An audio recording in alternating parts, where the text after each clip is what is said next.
हरे कृष्ण। कल हमने संक्षिप्त रूप से सुंदरकांड के कुछ भागों का वर्णन किया। ये दो कांड यहीं हुए लंका में, सुंदरकांड और युद्धकांड। युद्धकांड के कुछ जो प्रसंग नाम रामायण में आते हैं, उसमें कैसे हनुमान जी आकर भगवान रामचंद्र जी को चूड़ामणि देकर काकासुर की कथा इत्यादि सुनाते हैं और ये प्रमाण देते हैं कि मैं सीता को मिल के आया हूँ, वो सुरक्षित तो है और आपके विरह में बहुत ही कातुर है। तब से शुरू होता है रावण निधन प्रस्थित राम। रावण के निधन के लिए प्रस्थान करते हैं। वानर सैन्य समावृत, वानर सेना को लेकर समावृत होकर चलते हैं, वहां से किशकिंधा से निकलते हैं। बहुत ही विस्तारित रूप से वाल्मीकि रामायण में वर्णन आता है कि सेना निकलने के पहले कुछ वानरों को भेजते हैं ताकि कौन सा दिशा अच्छा है जहाँ फल के काफ़ी वृक्ष है, ताकि पूरी सेना और राम सुग्रीव के द्वारा आज्ञा दिला जहाँ भी खेत है वहाँ से नहीं जाना चाहिए, ताकि सारी जो उपज है वहाँ उसका नाश नहीं हो जाना चाहिए। और जितने भी पानी के सरोवर हैं, एक एडवांस पार्टी भेजते हैं, पानी को पी के देखे उसमें कोई विष तो नहीं डाल दिया, पता नहीं राक्षस तो क्या करें। तो इस तरह से सारे जो युद्ध के नियम हैं, युद्ध करते वक्त का जो वहाँ का एक तरीका होता है, बड़े सुंदर तरीके से प्रभु रामचंद्र जी वहाँ वर्णन करते हैं। इस चीज से हमें सतर्क रहना है, कैसे जाना है। वानर सैन्य समावृत राम, शोषित शरीरी शासित राम। शोषित शरीर, शरीर मतलब नदियों, शरीरीश नदियों का राजा यानी सागर। आर्थिक राम, पहले बड़े सम्मान के साथ 3 दिन के लिए उपवास करते हैं और वहीं लेटे रहते हैं समुद्र के तट पर कि समुद्र जी प्रकट हो और उनसे निवेदन करें कि कोई उपाय बताए कैसे हम पार करें। और 3 दिन के बाद जब किसी प्रकार की कोई प्रतिक्रिया नहीं होती तो क्रोधित होकर रामचंद्र जी धनुष पे बाण लगाते, प्रत्यंचा खींचकर पूरे समुद्र को नष्ट करने का निर्णय लेते।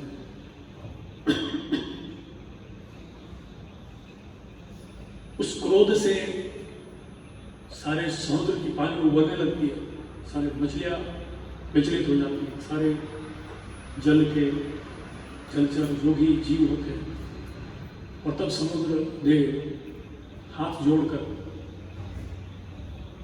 क्षमा मांगते हुए बाहर आता है और कहते हैं कि नहीं नहीं, मैं आपकी जो शक्ति है उसे देखना चाहता था, इसीलिए मैं चुप रहा।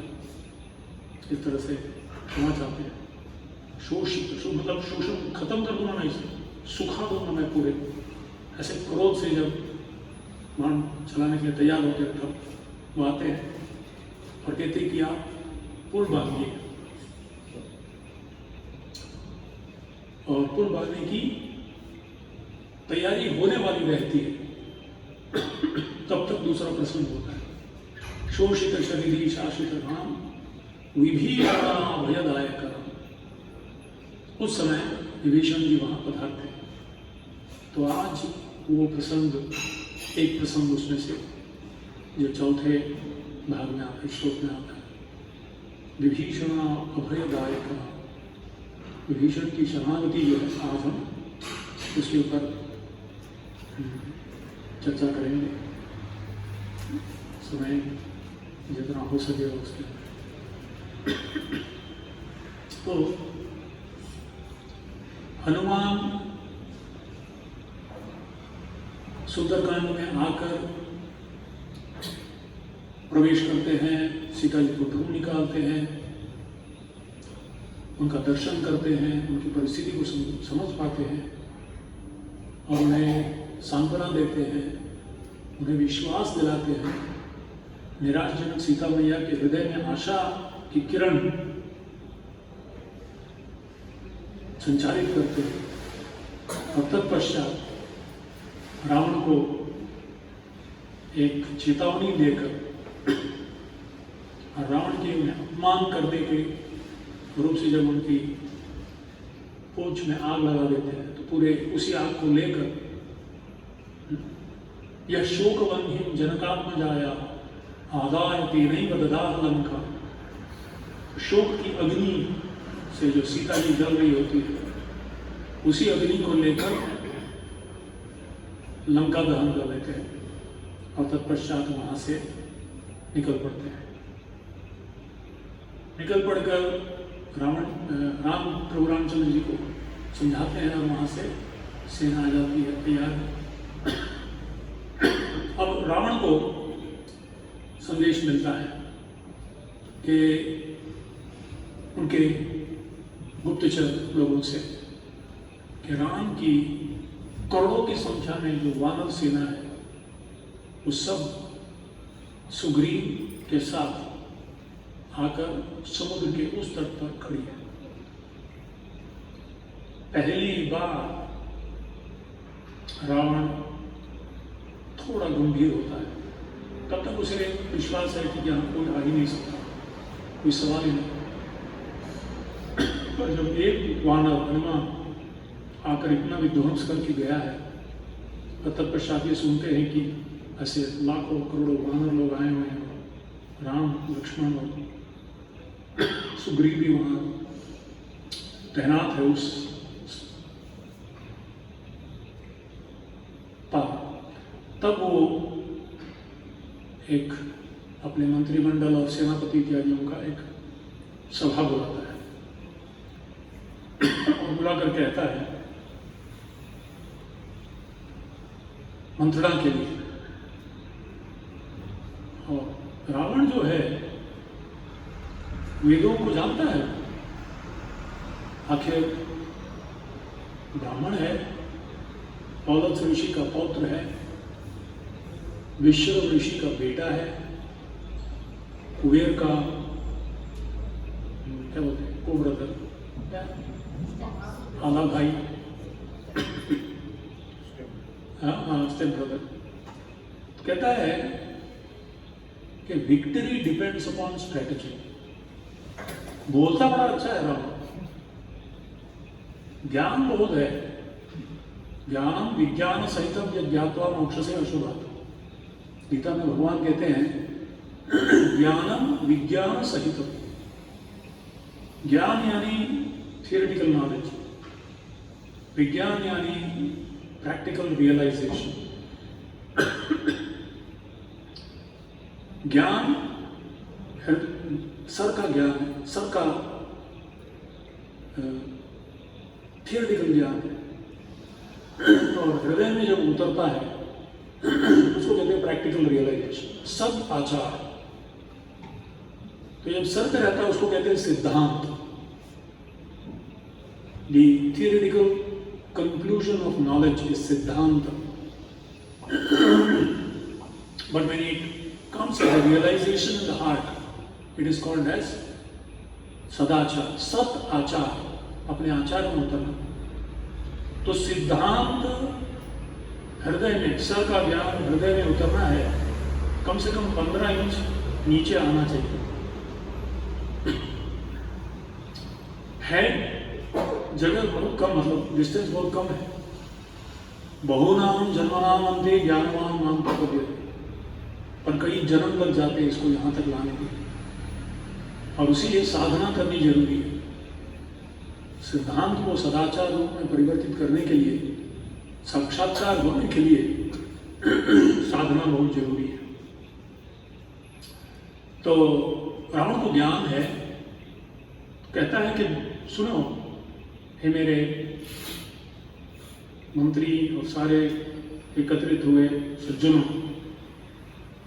3 प्रकार के लोग होते हैं संसार में, उत्तम, मध्यम और अधम।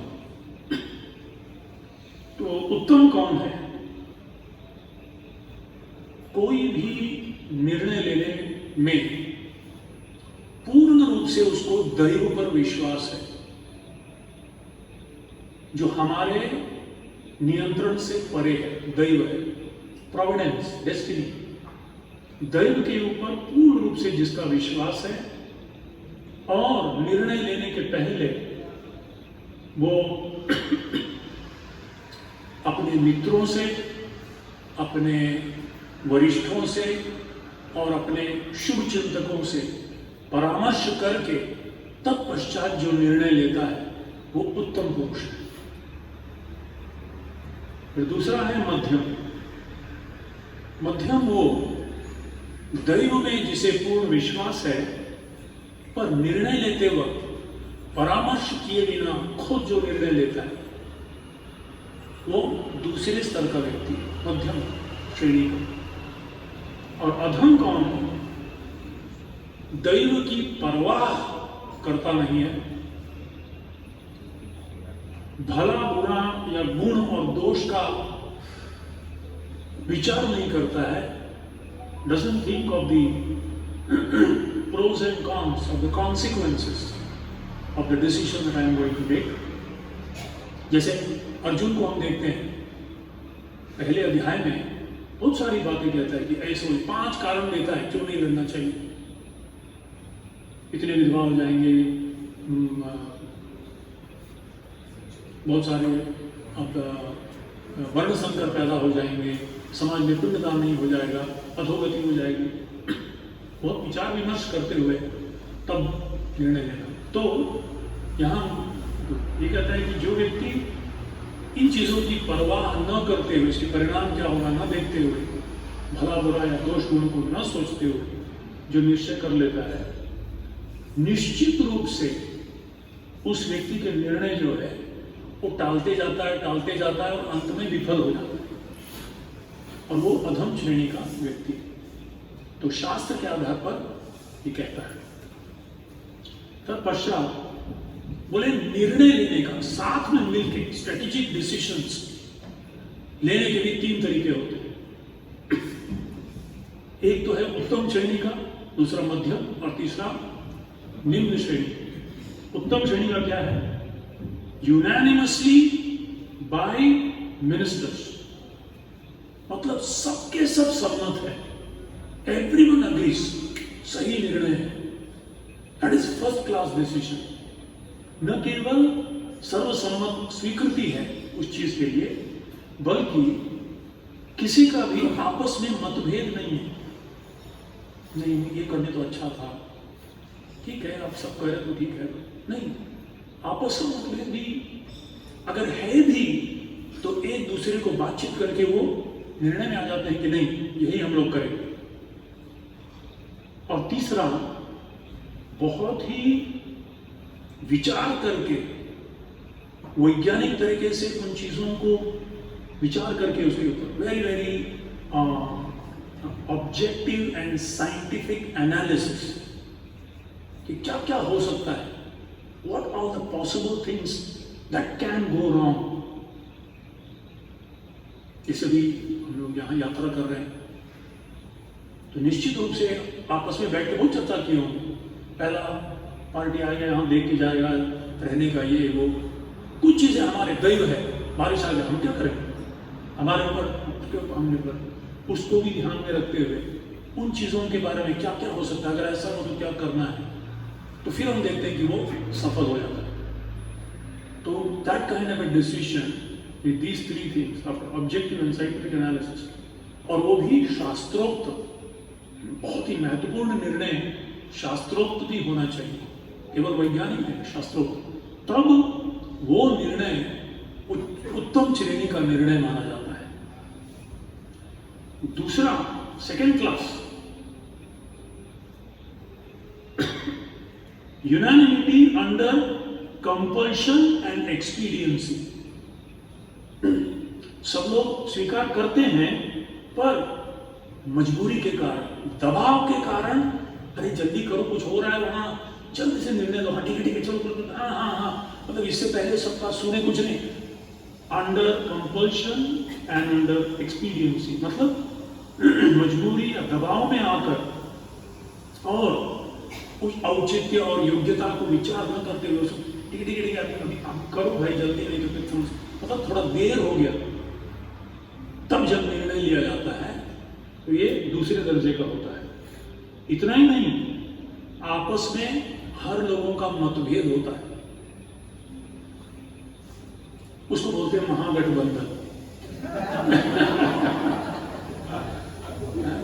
हरेक का अपना अपना मत है, हरेक का अपना अपना उद्देश्य है, पर 2024 में निर्णय लेना पड़ेगा, कुछ करना पड़ेगा। निर्णय जल्दी लेना पड़ेगा, साथ में आके कुछ तो करना पड़ेगा, और इसीलिए साथ में आए, तो दूसरे दर्जे का वो निर्णय है। तीसरा जो है, ऑल होल्ड डाइवर्जेंट व्यूज, मतलब हर एक का अपना अपना मत है, विभिन्न मत है, and no mutual understanding by mutual discussion and adjustment. चर्चा भी नहीं हुआ है, ना ही समन्वय में आ गए, निष्कर्ष पे आए हैं, पर चलो ठीक है अभी कर लो, आगे बढ़ो। इस तरह से ये तीसरे दर्जे का निर्णय होता है। तो ये कहकर रावण के मुंह से निकल रहा है, और रावण बाद में कहता है कि अब मैं आपको इसलिए यहां आज बुलाया हूं क्योंकि हम एक निर्णय लेना चाहते हैं कि राम और लक्ष्मण सुग्रीव के साथ पूरी वानर सेना लेकर समुद्र के उस तट पर आ चुके हैं आक्रमण करने हेतु, और अभी हमारे लोगों की और हमारे शहर की जो रक्षा है, संरक्षण, ये इसके बारे में हम अभी निर्णय लेने वाले हैं। तो जैसे रावण ये कहता है, तो एक एक मंत्रीगण, एक एक सेनापति, एक एक योद्धा, महत्वपूर्ण मुख्य योद्धा, रावण के पुत्र इत्यादि जो बैठे हुए हैं,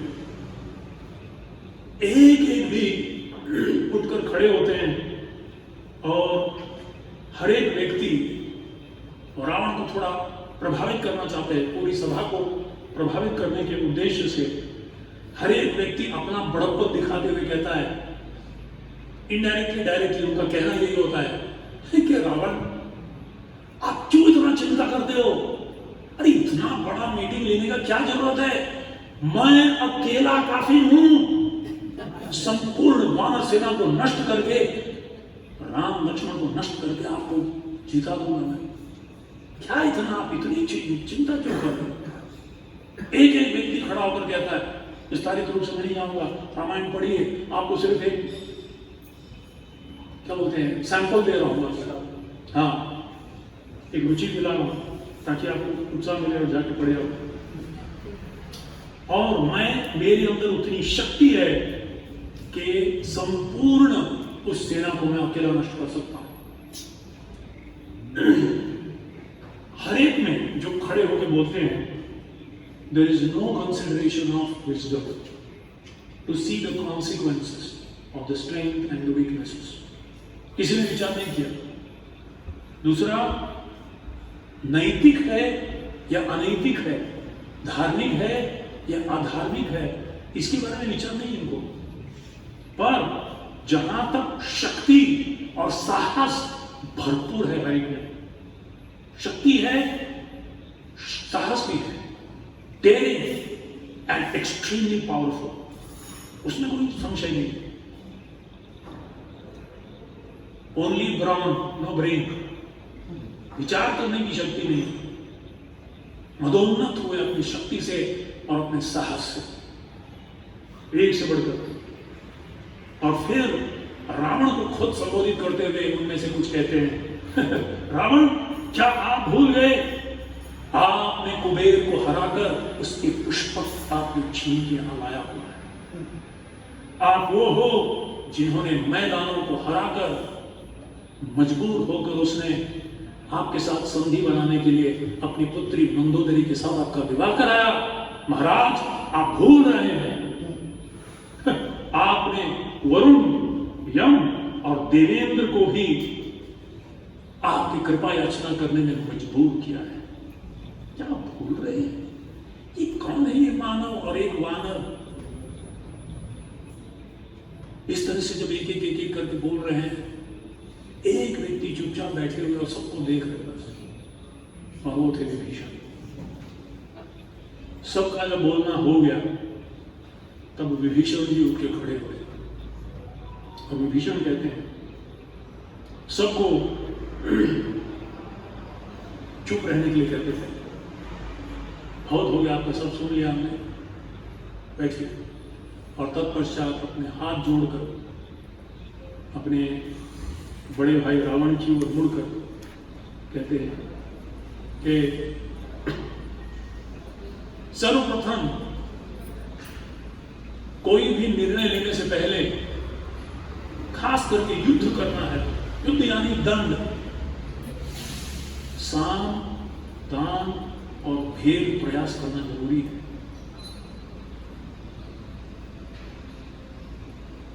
एक वाक्य हमारे प्रधानमंत्री जी ने भी रिसेंटली कहा, this is not the time for war. That good बात है actually. Millions of people will be slaughtered unnecessary. पूरा शहर ध्वंस हो जाता है। We have seen world war, the results of war. एक और दो व्यक्ति के अहंकार के कारण करोड़ों नादान लोगों का संहार हो जाता है, नरसंहार। तो दंड देना, खास करके इतने बड़े पैमाने पे, इसके ऊपर बहुत विचार करना चाहिए राजन। साम, दान और भेद अगर नहीं हुआ तब फिर दंड देना योग्य है, ना कि पहले ही दंड का मार्ग हम अपनाएं। और कब हम आक्रमण कर सकते हैं? आक्रमण तब कर सकते हैं जब जो शत्रु है, शत्रु में कुछ दुर्बलताएं हैं, और वो दुर्बलता क्या है? वो सतर्क नहीं है और आपस में उनका मतभेद है, आपस में उनका एकता नहीं है, और अंदर ही अंदर उन लोगों का बहुत झगड़ा चल रहा है। और या राजा कम उम्र वाला है, अनुभव नहीं है उसे, या फिर वो बूढ़ा है, या फिर कुछ बीमार से ग्रस्त है, और इसीलिए उसकी शक्ति और उसकी जो सुविधाएं हैं वो सब मनोबल क्षीण है। उस समय में आक्रमण करके लेना ठीक है, पर राम सतर्क है, राम शक्तिशाली है, राम वीर है और जीतने के लिए आतुर है।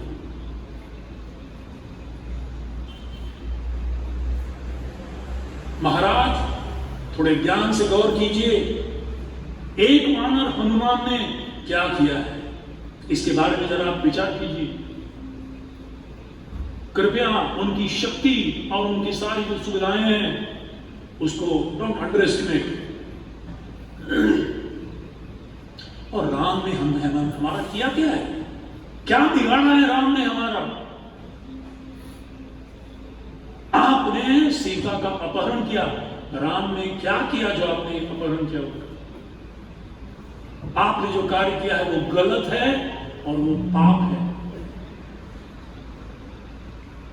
आप कह सकते हो राम ने खर और दूषण को मारा, वो आत्मसंरक्षण के लिए किया हो। और अगर आप उनको आक्रमण करना भी चाहते थे तो उसी समय आक्रमण करना था जब वो खर दूषण पर आक्रमण किए। उस समय आपने कुछ नहीं किया, बल्कि कायरता से आपने उनके ना होते समय सीता को अपहरण करके लाया। किसी दूसरी की पत्नी को अपहरण करना ये पाप है, ये अयशस्कर है, निश्चित रूप से अर्थ का व्यय करता है, नाश करता है, आयु की क्षीण करने की ये कारण हो जाती है और सर्वनाश का ये लक्षण हो सकता है। महाराज, इसके ऊपर कृपया विचार कीजिए। राम धार्मिक है, राम सत्यवादी है, और इसीलिए मैं समझता हूं उनके साथ शत्रुता करना ये योग्य बात नहीं है। अंत में कहते हैं, त्यजाशु कोपम सुख धर्म नाशनम भजस्व धर्मम रति कीर्ति वर्धनम प्रसीद जीवेम सपुत्र बांधव प्रसीदताम प्रदीयताम दाशरथाय मैथिली। त्यजाशु कोपम, जल्द ही अपने इस क्रोध को त्याग दीजिए। सुख धर्म नाशनम, ये इस प्रकार का काम से उत्पन्न हुआ जो क्रोध है, कामयेश क्रोधयेश रजोगुण समुद्भव। तेजाशु कोपम, क्यों? सुख धर्म नाशनम, सुख चला जाता है व्यक्ति का और धर्म का नाश हो जाता है। भजस्व धर्मम, धर्म को स्वीकार कीजिए। रति कीर्ति वर्धनम, प्रेम और कीर्ति बढ़ाता है। प्रसीद जीवेम सपुत्र बांधव, हे महाराज, हम सारे पुत्र बांधवों के साथ संतुष्ट और आनंद से हम जी रहे हैं, ऐसे हम जीने दीजिए। हृदयताम दाशरथाय मैथिली, मैथिली को दशरथ नंदन राम के हाथों में सौंप दीजिए। बस इतनी सी बात है।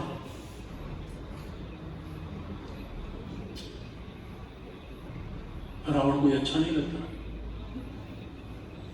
स्वीट राइस में मानो कोई थोड़ा सैंड रेती डाल दिया। आज सभा यहां समाप्त होती है बोल के उठ के चला जाता है। सभा समाप्त करके रावण तुरंत निकल जाता है और अपने महल में जाकर आगे पीछे घूमता रहता है, विचार करता रहता है, क्या करना है, क्या करना है। अगले दिन उच्च मंत्रियों को लेकर विभीषण राम के महल में ही, रावण के महल में ही उसे मिलने आते और कहते हैं,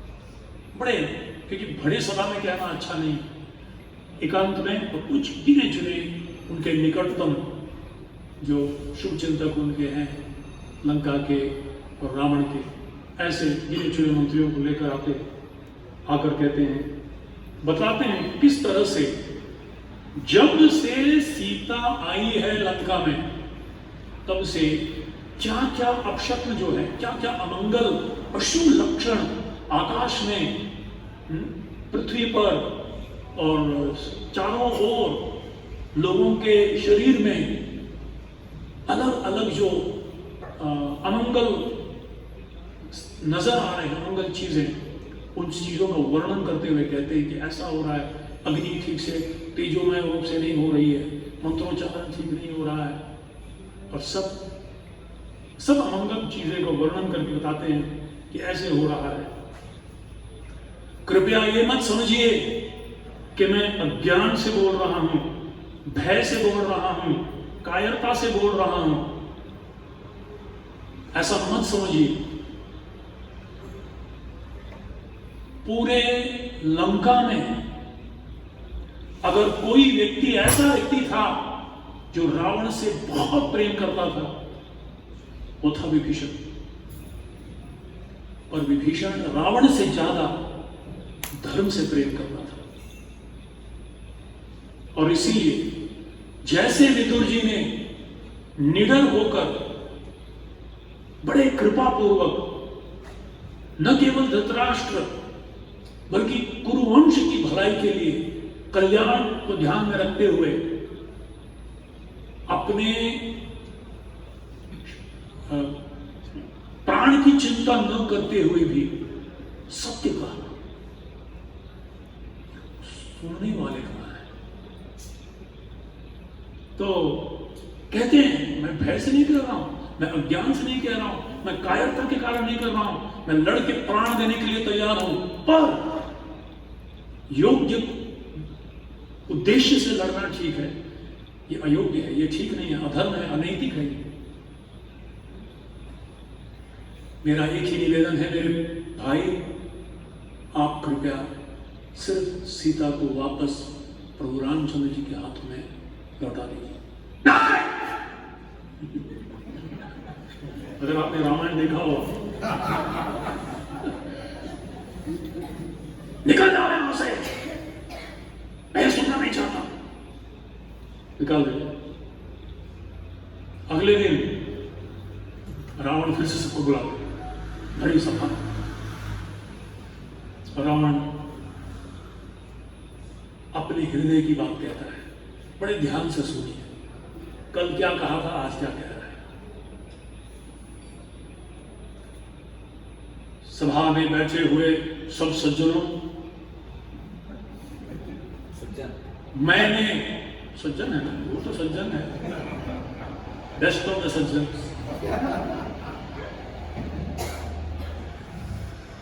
मैंने सीता को जबरदस्ती लाया है यहां क्योंकि वो बहुत ही सुंदर है। मेरा हृदय, मैं उसके पीछे खो बैठा हूं। उसने मुझे मना किया है, उसे वापस लौटाना असंभव। उसने मुझे 1 साल का समय मांगा है, सरासर झूठ। रावण ने 1 साल का समय उसको दिया था, और यहां रावण कह रहा है उसने मुझसे 1 साल का समय मांगा है। राम और लक्ष्मण पूरी वानर की सेना के साथ समुद्र के उस पार खड़े हुए हैं। आप सबसे निवेदन है कि आप ऐसे कोई योजना के बारे में सोचिए जिससे राम और उसके सारे सेना का नाश हो जाए और सीता हमेशा के लिए यहीं रहे। Topic open for discussion. निर्णय दे दिया, अब कह रहे हैं डिस्कशन। अब आप समझ लीजिए कौन से लेवल का ये निर्णय है। पहले उन्होंने कल जो बताया था उसको सुनिए और आज निर्णय सुनिए। ये ऐसा है कि जज एक कैदी को बुला के बोलता है इसे फांसी में लटकाओ, और बाद में बोलता है अभी कुछ कहना है आपको। पहले जजमेंट दे दिया, अब कह रहा है क्या करना है, बयान देना है तो दो।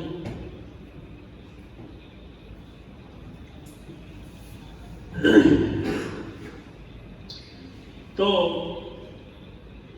इस तरह से हम देखते हैं कि रावण ने पूर्ण रूप से निश्चय कर लिया है।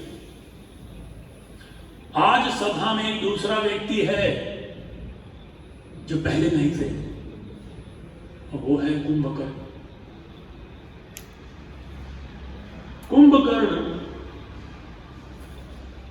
थोड़ा अंग्रेजी में कहूंगा क्योंकि I am not able to get the right word. He is one of the noble soldiers of lost cause. बहुत अच्छा व्यक्ति है, whose fault are forgotten for their selfless loyalty and fearless acceptance of death. Selfless loyalty है, fearless acceptance of death है, पर in spite of knowing fights for the wrong cause, उसे मालूम है, कहता है रावण को आप मूर्ख हो, आपने जो निर्णय लिया वो गलत है, पर gratitude for past kindness, a sense of loyalty and affinity of blood. Two of them are seen even in Karna. He is also a powerful soldier, but fights for a wrong cause. Gratitude for past kindness, a sense of loyalty, but for a wrong person, with the wrong intention. तो कुंभकर्ण खड़ा होता है और कुंभकर्ण कहता है सीता का अपहरण करने के पहले हमसे आपने नहीं पूछा भाई। जो भी व्यक्ति जल्दबाजी में काम करता है निश्चित रूप से अंततः वो दुख पाता है। जो अपने सारे नीतियों को नैतिकता को फेंक देते हैं, निश्चित रूप से उनका सर्वनाश होता है। आपने जहरीला खाना खा लिया है, खा लिया है। ये आपका सौभाग्य है कि अभी तक राम ने आपका वध नहीं किया। कहता है कुंभकर्ण। फिर भी जो कोई भी शत्रु क्यों ना हो, हे रावण, मैं तुम्हारे लिए अंत तक लड़ूंगा। रावण इतना खुश नहीं हुआ ये सुनकर, पहले डांटा और बाद में कहता है ठीक है, महागठबंधन में भी जुड़ूंगा। Ravan was not very happy with this. तब तक दूसरा एक मंत्री महापाश हो खड़ा होता है। महाराज, आप कौन हो? लंकेश्वर? क्या कह रहे हो? इस सीता को आप क्या ऐसे सोच रहे हो? सीता को थामो साहब, बलात्कार से उसका भोग करो महाराज। क्या कर सकती हो अपना स्त्री? चाहिए उसे बलात्कार करके भोग कीजिए उसका। रावण कहता है, मन ही मन सोचता है तुझे बताने की जरूरत नहीं है, तो कब का कह गया होता भाई। और बाद में कहता है, भरी सभा में कहता है रावण, ब्रह्मा जी का कैसे मुझे शाप मिला है कि किसी स्त्री को स्वेच्छा से अगर मुझे स्वीकार नहीं करती और उसका मैं अगर बलात्कार से भोग करने का प्रयास करूंगा तो मेरे सर के हजारों टुकड़े हो जाएंगे। और इसलिए मैं उससे समय लिया। फिर से बोलते हैं, पुंज के स्थली नाम की एक अप्सरा थी, उसका जब मैं बलात्कार करने गया था और तब ब्रह्मा जी से के पास उठा के और ब्रह्मा जी ने शाप दिया। तत्पश्चात उसके होने के बाद और फिर से रावण अपना बढ़ाई करने लगता है, मैंने ये किया, मैंने वो किया। फिर से विभीषण जी खड़े होते और फिर से कहते हैं कि हे भ्रातृश्री, आपने एक जहरीले सांप को अपने गले में बांध के रखा है। राम की बाण की जो शक्ति है वो जीत कोई नहीं सकता। और फिर सब की ओर मुड़कर कहता है, तुम सारे मंत्रिमंडल जो हो, तुम सब महाराज के शत्रु हो, तुम मित्र नहीं हो। इस मूर्ख निर्णय जो ले रहे हैं उसको आप उसमें सहमत कर रहे हो। इस सबसे बड़ी मूर्खता आप लोगों की है। आप राजा के मित्र नहीं हो, आप लोग शत्रु हो। बस बस बस, इंद्रजीत खड़ा हो जाता है, बहुत सुन लिया। जैसे दुर्योधन खड़ा होता है, एग्जैक्ट रेप्लिकेशन। इसका कहने का मतलब ये है कि ये जो चरित्र है ना, ये सब characters, these characters are eternally existing in this world always. जब भगवान आते हैं और लीला करते हैं तो clearly he demonstrates through these beautiful pastimes क्यों भगवान की लीला नित्य लीला कहा जाता है। क्योंकि वो परम सत्य है और वो जो लीला करते हैं और जिन जिन लोग उसमें से भाग लेते हैं, कुछ लोग भगवान के पार्षद लोग आते हैं, कुछ देवतागण आते हैं, कुछ डायरेक्ट असुर लोग ही रहते हैं और अपने आप पोलराइजेशन होता है और हर एक का लक्षण नजर आता है। दो भूत सर्वो लोकेस्मिन् दैव आसुर एव च। इस प्रकार के सब प्रकार के लोग हमेशा होंगे इस संसार में। सिर्फ किस युग में है उसका क्या बोलते हैं, उसकी शक्ति, उसकी प्रकट जो है वो कोई लाखों की सेना में आएगा, बाहुबल के द्वारा पहले पहाड़ हिलाएगा, आज थोड़ा टेबल हिलाएगा, बस इतना ही। पर the quality is the same, the extent may differ a little bit. पहले ब्रह्मास्त्र फेंकते थे, आज तोप लेके धुम धुम मारेंगे बस। पहले सामने आके लड़ते थे, पीछे खड़े होकर अपना ऑर्डर देते लोगों को। 80,000 लोगों को पहले भेजा, हनुमान ने मार दिया किंकर नाम के राक्षसों को, फिर अपने सारे एक एक करके बेटों को भेज रहा था, सब मरने के बाद लास्ट में गया है। तो इंद्रजीत उठ के खड़ा होता है और विभीषण की ओर देख के कहता है कि तुम कायर हो, तुम गद्दार हो, और तुम इस अद्भुत हमारे ग्लोरियस फैमिली, महान जो हमारी इसके तुम कलंक हो, और इस तरह से अपना गुणगान करने लगा। किस तरह से उसने क्या क्या कार्य किया है। विभीषण खड़े होते हैं तो कहते हैं तुम्हारी ये बचपना है, ये तुम्हारा उद्दंडता है, तुम्हारा अनुभव रहित बच्चे का, या मतलब क्या होते हैं, बातें बोली हो रही, तुम तुम्हारे पिता के शत्रु हो और सबको अधोगति की ओर ले जाने में मजबूर कर रहे हो। अब तक रावण सुन सुन के बहुत विचलित हो जाता है, is completely frustrated and angered, is desperate. से बाद में कहता है, बोले विभीषण, तू एक सांप जैसा है,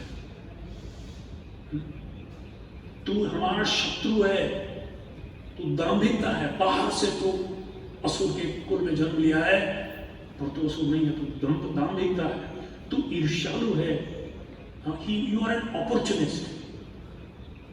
समय देखकर तू बदलता है, और इस तरह से जिस तरह से भौरे जो है फूल का रस लेने के बाद तुरंत चले जाते हैं, ऐसा तू है। इस तरह से बहुत ही कटु शब्दों में फटकारता है, डांटता है, और तत्पश्चात कहता है, अंत में कहता है, अगर तू मेरा भाई नहीं होता तो फिर मैं तुझे खत्म कर दिया होता। और नीचे उतरकर विभीषण के छाती में एक लात मारता है, और लात मार के कहता है, निकल यहां से, गेट लॉस्ट।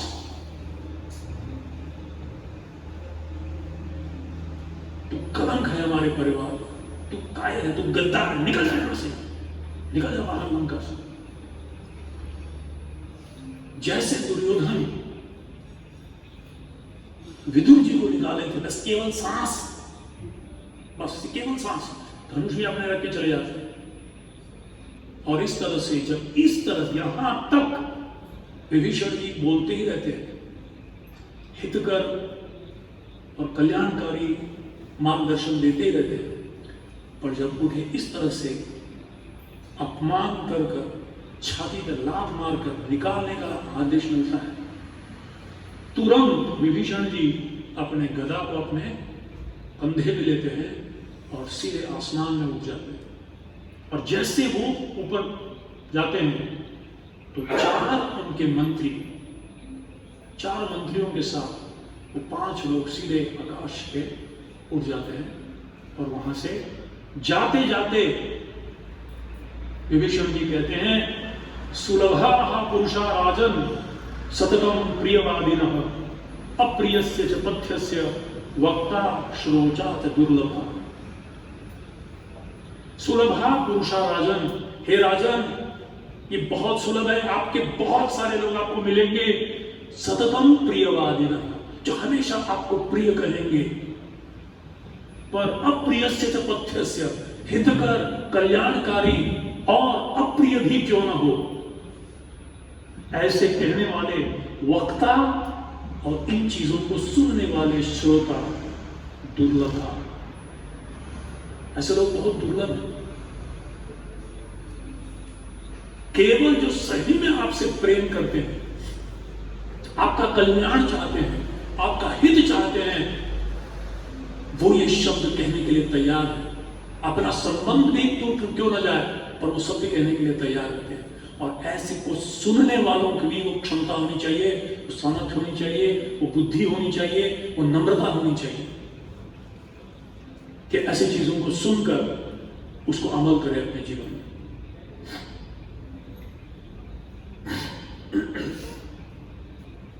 तो हालांकि शास्त्र में तपस्या बताई गई है, अनुद्वेगकरम वाक्यम सत्यम प्रियहितम चयत स्वाध्यायाभ्यसनम चैव वाङ्मयम तप उच्यते।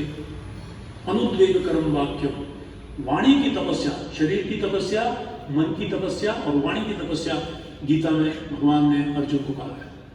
वाणी की तपस्या है अनुद्वेगकरम वाक्य। उद्वेग मतलब agitating speech, just the words people use.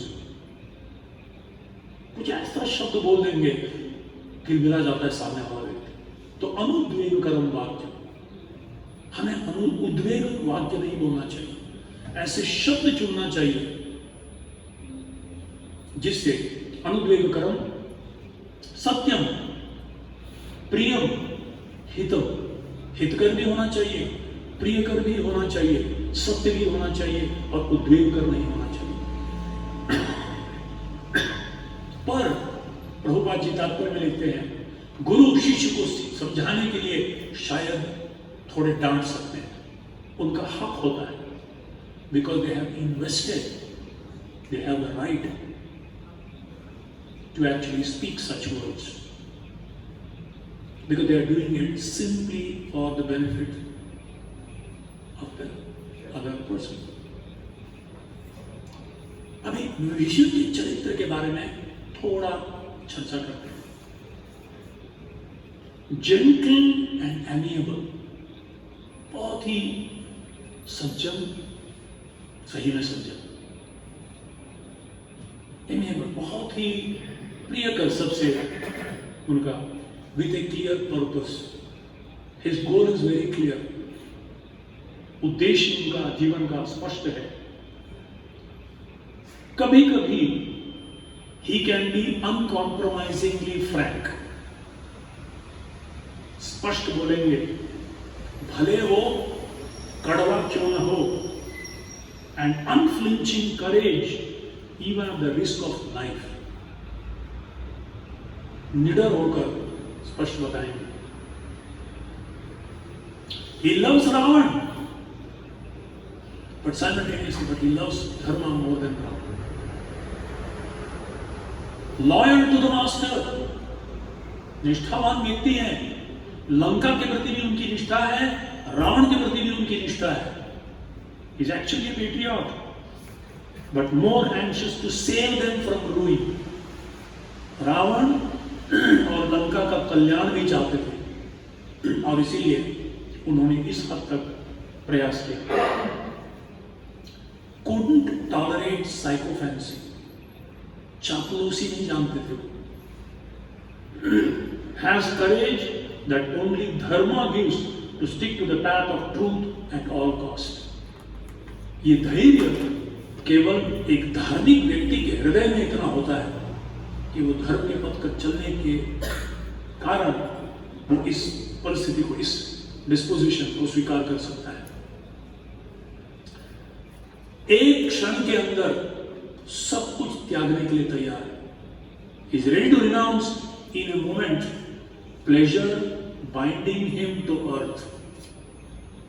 इस पृथ्वी से जो कुछ भी जोड़ता है, जनस्य मोहोयम अहममिति, मेरी पत्नी, ये मेरे पुत्र, ये मेरे राज्य, ये मेरी पदवी, सबको त्यागने के लिए तैयार है। और इधर जैसे विभीषण जी हवा में उठकर उस दिशा में जाने लगते हैं, तुरंत वाल्मीकि जी एक शब्द डालते हैं, आगच्छतः श्रीमान। श्रीमान, श्री यानी लक्ष्मी जी, कृपा, मतलब ऐश्वर्य। जिस समय निकल रहे हैं उसको कहते हैं श्रीमान। He lost everything, is been kicked out unceremoniously, but he is referred to as श्रीमान। ये श्रीमान जो है, क्यों? He possesses the real wealth. जिस क्षण यहां से निकले उस क्षण उन्होंने निर्णय लिया, अब मैं रामचंद्र के चरणों में जाऊंगा। He came left with that decision, and therefore Valmiki says Shriman, and not relation to the flesh। न लंका से उन्होंने अपना उपाधि, सारी उपाधि जो से सर्वोपाधि विनिर्मुक्तम तत्परत्वेन निर्मलम ऋषिकेश सेवनम भक्ति उच्यते। उस सारे जो शारीरिक संबंध के जो उपाधि थे, जबरदस्ती जब ऐसी परिस्थिति आ गई तो त्यागने के लिए तैयार हो गए। और the slavery to Ram, slavery to Ravan, he was ready to give up. Slavery to his mind, slavery to the ego. Lakshman को भी कहा गया है, लक्ष्मण वर्धन, 3 लोगों को उपयोग किया गया है। लक्ष्मण को कहा गया है श्रीमान, लक्ष्मणों लक्ष्मी संपन्न। और कौन सी लक्ष्मी? सेवा। He had the opulence of personally serving Lord Ram throughout his life, every moment, with every ounce of his energy. दूसरा, गजेंद्र, जैसा गजेंद्र ने उस कमल के फूल को उठाकर शरणागत किया, तुरंत व्यासदेव भागवत में लिखते हैं श्रीमान। As soon as a person immediately surrenders to Bhagavan, Shadeshwarya Purna Bhagavan, completely, I am yours, my Lord, at that moment the person becomes the most wealthy person. Shriman. Vibhishan आसमान में उठते हैं अपने गदा के साथ और 4 अपने मंत्रियों के साथ सीधा वो राम की ओर चलते हैं। बाइबल में कहावत है, knock and the door shall open for you, seek and you shall find। तो तुरंत वहां से निकलते हैं। तो श्री वैष्णव आचार्य जो हैं, ये इस प्रसंग के तात्पर्य में लिखते हैं, ये जो 4 मिनिस्टर, विभीषण शरणागति की बात आज जो हम कर रहे हैं ना, बात विभीषण शरणागति का अध्ययन क्यों कर रहे हैं? हम सबको शरण जाना है।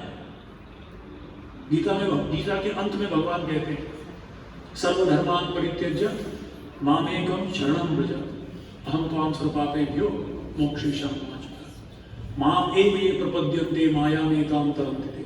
तो शरणागति ये हमारे जीवन का ध्येय है और परम ध्येय है, शरणागति करना ही है। तो शरणागति के लिए ये जो 4 मंत्री उनके साथ आए, जिस समय वो करने लिए ये 4 मंत्री भी उनके साथ आए। ये मंत्री 4 गुणों के भी प्रतिनिधित्व करते हैं। वो कहते हैं नित्य अनित्य विवेक। कौन कर सकता है शरणागति? जिसको पहला नित्य अनित्य का विवेक है, discrimination between eternal and temporary, and ready to accept the eternal if they are contradictory with the temporary. दूसरा, इह अमुत्र फल भोग विराग, spirit of renunciation of earthly and heavenly pleasures. अगर वो बाधा आए तो उन चीजों को भी, इह मतलब यहाँ का, और अमुत्र मतलब भविष्य के जो अच्छे फल मिलेंगे, स्वर्ग लोक या उच्च लोगों की गति, उसको भी त्यागने के लिए तैयार। तीसरा, मुमुक्षत्व, intense desire to be released from samsara। और चौथा, शम दम आदि संपत्ति, patient and perseverant practice of sense and mind control। ऐसे व्यक्ति जो है शरणागति के मार्ग के लिए अनुकूल चीज है। अब विभीषण जी जैसे वहां से निकलते हैं, कुछ ही क्षणों में, ये राक्षस है वो तो उनके अंदर सब प्रकार की मिस्टिक पावर है, तो सीधा वहां से निकलते हैं और अगले ही क्षण वहां आते हैं जहां रामचंद्र जी लक्ष्मण पूरे वानर सेना के साथ समुद्र के उस तट पर छावनी लगाए हुए। कैसे? बहुत सुंदर से वर्णन करते हैं वाल्मीकि जी। जैसे एक बछड़े को रस्सी खोला तो सीधा अपने मां के थन की ओर जाती है, इस तरह से जैसा यहां से बंधन टूटा, सीधा प्रभु रामचंद्र जी की ओर निकलते हैं। और इसीलिए वाल्मीकि कहते हैं आज Ram, he didn't say he went to Ram, बोलते he came to Ram। आज राम वो राम के पास गए नहीं, वो राम के पास आए। मतलब क्या वो सुबह का भूला अगर शाम को पहुंच गए तो उसे भूला नहीं कहते। इसी तरह से वाल्मीकि आज Ram arrive and not went there. तो यहाँ छावनी में ये लोग सब चर्चा हो रही है, तैयारी हो रही है, बातचीत हो रही है, और एकाएक मानो खुले आसमान में बादल छा जाए, ऐसे एकाएक उनको बड़ा परछाई दिखता है। बोले यार इतने खुले आसमान में बादल कैसे? ऊपर देखते हैं 5 खतरनाक राक्षस लोग ऊपर खड़े हुए, हाथों में एक गदा लिए हुए, एक और उसके पीछे और 4 लोग। सुग्रीव को जाके कहते हैं कि महाराज ये 5 राक्षस लोग आए। बोले तैयार हो जाओ, मारने के लिए उनको तैयार हो जाओ। तो सब तैयार है ना आप लोग? क्योंकि सुग्रीव का भी बड़ा प्रेम है, मैत्री भाव है राम के प्रति, और राम का संरक्षण उनके लिए, क्योंकि उन्होंने वचन दिया है, क्योंकि तुमने मेरी पत्नी से मुझे मिलाया, अब मैंने, क्योंकि यज्ञ करके मैं क्या बोलते अग्नि की साक्षी लेकर वो कहा रहता है कि क्योंकि आपने मुझे मेरी पत्नी वापस दिलाई, मैं भी इसके लिए संपूर्ण रूप से प्रयास करूंगा। तो वो भय के कारण तुरंत उनका संरक्षण के बारे में सोचते हुए वो बोलते हैं कि हालांकि जानते हैं राम की शक्ति, 7 ताल को फेर के वो दुंदुभी के वो इसको लात मार के फेंका, तो वो सब शक्ति मालूम है, अरे वाली को मारने की शक्ति है, पर फिर भी प्रेम है। एक बार मैं हमारे महाराज जी के साथ जा रहा था, लाइट है, सब कुछ है, पर फिर भी एक भक्त थोड़ा एक जगह थोड़ा लाइट कम था, टॉर्च लेके तेरे को दिख रहा है, मेरे को दिख रहा है, उनको भी दिख रहा होगा, बोला नहीं, मतलब हमको ऐसा लगता है कि नहीं वो बेचारे को थोड़ा कुछ हो जाएगा, तो टॉर्च मैं सोचा ऐसे क्यों कर, बाद में मैंने कहा यार एक प्रेम का लक्ष्य है, ये कुछ नहीं होना चाहिए। एक्चुअली यू वांट टू नहीं ये पैक नहीं मैं उठा लूंगा, चले। तो इस तरह से प्रेम के कारण सुग्रीव को संरक्षण होना चाहिए, राक्षस लोग मारने की जरूरत, सब सतर्क रहो, सब लोग सतर्क रहो। विभीषण जी वहां से घोषणा करते हैं, कहते हैं कि मेरा एकमात्र उद्देश्य यहां आने का एक है, मैं रावण से अपना संबंध तोड़ चुका हूं, निराश हो चुका हूं, और अब मैं राम की शरण लेने आया हूं। स्पष्ट बोलते हैं, सीधा सीधा, फ्रैंक एंड क्लियर। ये बड़ा विचार करने वाली बात है, किस तरह से विभीषण जी आश्रय लेने का प्रयास कर रहे हैं। पहला, by giving up selfishness and egoism, अपना स्वार्थ और अपना अहंकार। इतना आसान नहीं है राक्षस को इतने सालों से और अभी सीधा किसी व्यक्ति के शरण आना, मैं आपका दास हूं कहना, इतना आसान नहीं है। अहंकार को बहुत चोट पहुंचता है, और स्वार्थ, अपना महल है, अपना राज्य है, you are in your comfort zone, from there to move into somewhere and you don't know how you will be treated, क्या होगा कुछ नहीं मालूम। और दूसरी बात, तो अगर हमको भी शरण लेना है तो अपना स्वार्थ और अहंकार को त्यागना ही पड़ेगा, उसके बिना शरणागति इतना आसान नहीं है। दूसरी बात, भगवान तक पहुंचने के पहले उनके भक्तों के पास निवेदन कर रहे हैं। You can't approach the Lord directly, you have to approach him through his servants, through his man, through his people. तो पहले वानरों के पास आए, यस्य प्रसाद भगवत प्रसाद कहते हैं ना सुन, इस तरह से। और अगर हम किसी की शरण जाना चाहते हैं तो उनमें हमको 3 चीज देखना चाहिए। उनका सौलभ्य, easy accessible. Number 2, easy considerate. क्या उतने दयावान है वो कि मुझे स्वीकार करेंगे? और तीसरा सबसे महत्वपूर्ण, क्या उनके अंदर शरणागति अभय दान देने की सामर्थ्य है क्या? तो accessibility, consideration and competence. Vibhishan ji जानते हैं कि राम सबके लिए सौलभ्य है, सुलभ है। तस्याहम सुलभ पार्थ नित्य युक्त सी। भगवान की एक चीज है, बहुत ही सुलभ है। हमारे पुरंदर दास हुए, कन्नड़ कवि हुए, महान भक्त उड़पी कृष्ण के, वो लिखते हैं नीन या को नीन हम या को नीन नामद बलवंत दिद्दरेसा। अरे मुझे आप भी नहीं चाहिए प्रभु, आपका नाम काफी है। बाले सभैयल्ली सीरे सेड़वागा कृष्ण कृष्ण एंबो नाम रखा है। द्वारका दूर में थे भगवान, पर जब द्रौपदी ने निस्सहाय भाव से कृष्ण का नाम लिया तो तुरंत आप आ गए और उनका मांस संरक्षण किया। यमन भटरु बंधु अजमिल नेवागा नारायण एंबु नाम रखायतो। जब अजमिल शरीर त्याग रहा था और यमदूत आए हुए थे, तब निस्सहाय भाव से जब उसने नारायण नाम का घोषणा की है, जैसे वो उच्चारण किया, तुरंत विष्णुदूत आए और उसका तुरंत उस परिस्थिति से उसे निकाले। करी मकरी के सिख की मोरे इड़तिरुवागा आदि मूल यंबु नाम अवेगाय। तो गजेंद्र जब निस्सहाय भाव से मगरमच्छ के चंगुल में आकर मृत्यु के मुंह में झांकते हुए जब उसने उस कमल का फूल उठाकर आदि मूल भगवान का स्मरण किया, तो तुरंत गरुड़ जी पर आरूढ़ होकर आए और उसका संरक्षण किया।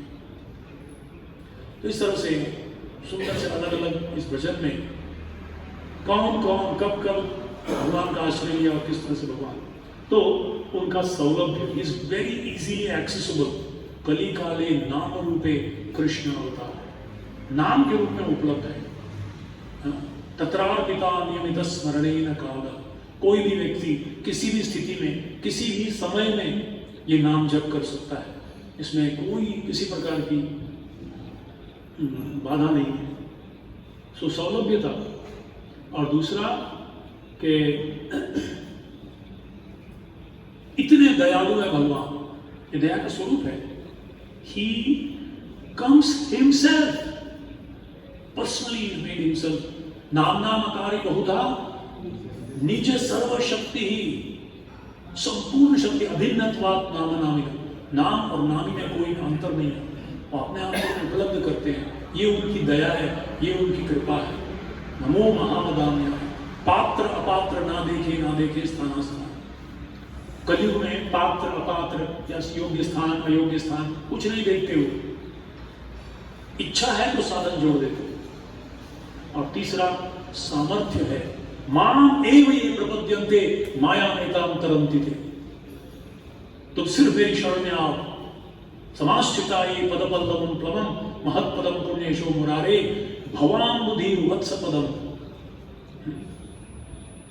पूरा बड़ा समुद्र भवसागर, काम क्रोध को वश में करना।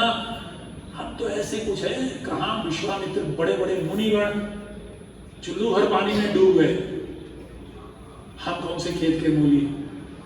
पर अगर हम नाम का आश्रय लेते तो वो प्रैक्टिकली इम्पॉसिबल समुद्र को पार करने की चीज जो है, गोष्पदी कृतवारीशन। गाय के बछड़े में खुर में जितना पानी होता है उतना बन जाता है इन चीजों को।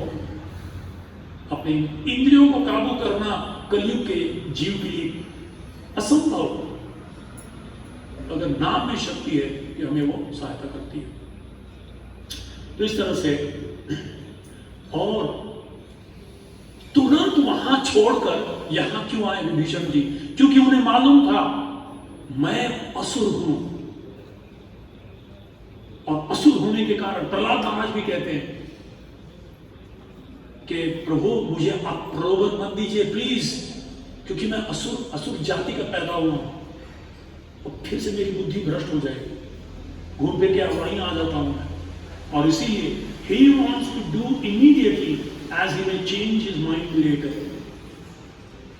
पता नहीं कल मेरी बुद्धि भ्रष्ट हो गई, आधा दूर आके सोचा अरे नहीं यार पता नहीं उनके घर में ठीक से खाना वाना मिलेगा कि नहीं, शरणागति एक तंबू में डाल देंगे, यहाँ मेरा फर्स्ट क्लास महल है, वापस आता हूँ बाद में सोचता हूँ, एनीवे जब आएंगे तब देख लेंगे, बातचीत कर लेंगे, रात को जाकर तंबू में मिलकर थोड़ा परामर्श कर लेंगे। बोले नहीं, सीधा चले जाते हैं।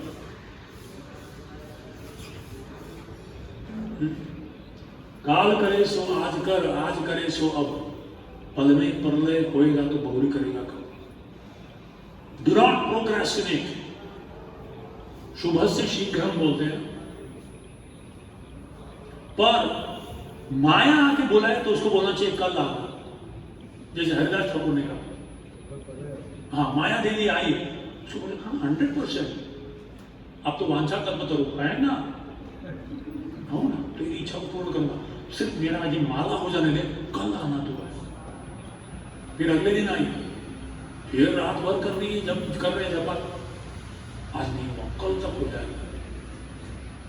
तो माया आए तो उनको बोलना कल कल कल, आज करे तो कल कर, कल करे तो परसों, इतनी जल्दी क्या है जब पड़ी है बरसों। तो माया को बोलिए, पर कृष्ण के सेवा संगति या भक्ति करने का अवसर मिले तो काल करे सो आज कर, आज करे सो अब। तो वानर आते हैं और प्रभु रामचंद्र जी को बुलाते हैं। अब देखिए रामचंद्र जी का भी मीटिंग होता है।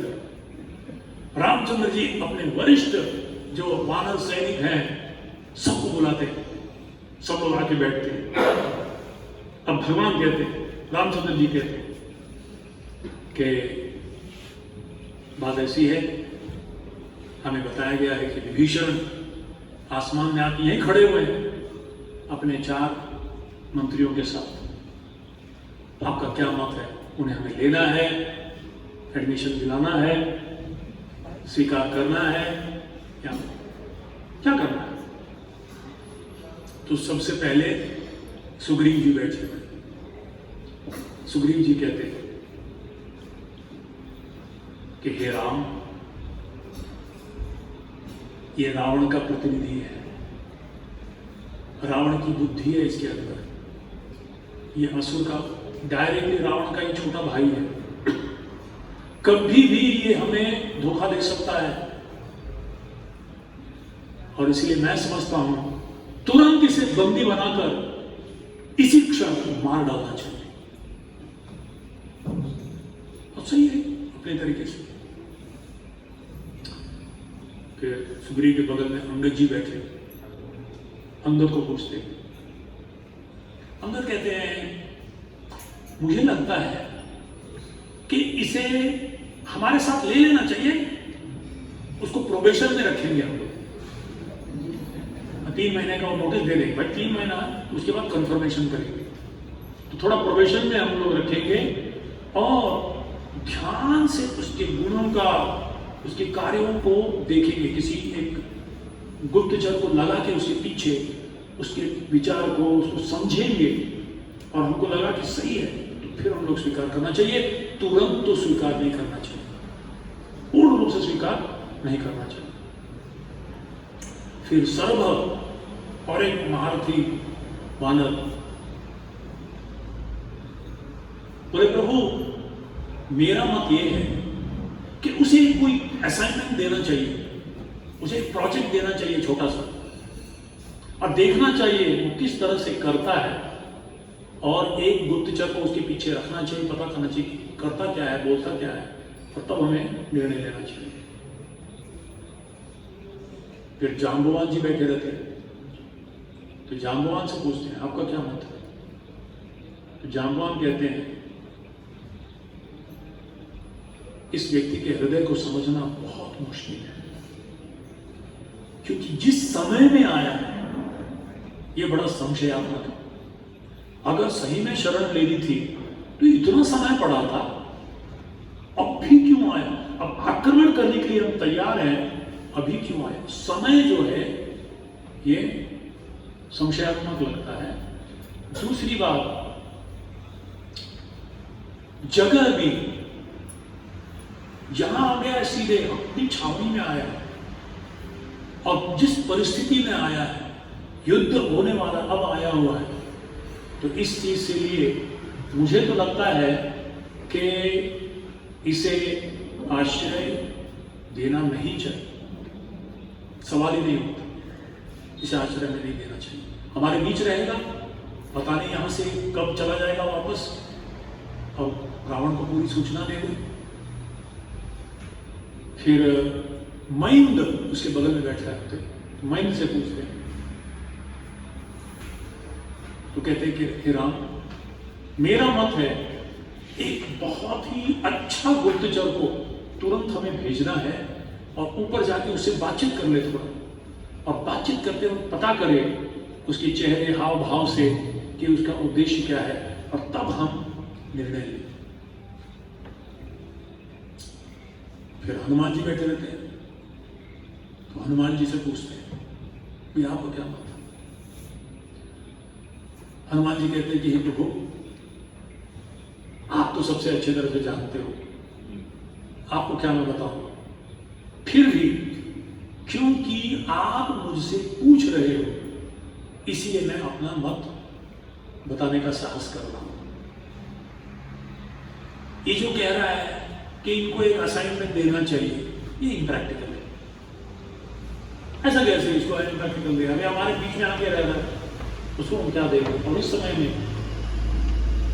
और जहां तक एक गुप्तचर को नियुक्त करना इसके कार्यकलापों को देखने के लिए, वो ठीक होता अगर वो कोई दूर देश में रहता है, हम यहाँ रहते हैं, पर ये तो अभी हमारे बीच में रह रहा है ये, तो इस समय गुप्तचर को रखना योग्य थी। और जहां तक मुझे लगता है कि देश, काल और पात्रता का लक्षण भी जामवान जी ने बताया, मुझे लगता है शरणागति के लिए देश और काल, पात्र, जिस दिन आपने निर्णय दिया वही सब बेस्ट है।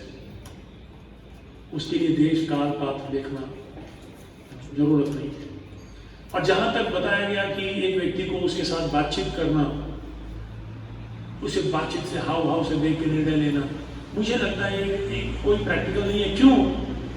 क्योंकि अगर विभीषण चाहे तो हमें आसानी से धोखा दे सकता है, प्रेम से बातें करेगा और बस ऐसी बातें करेगा कि हम पहचान नहीं पाएंगे।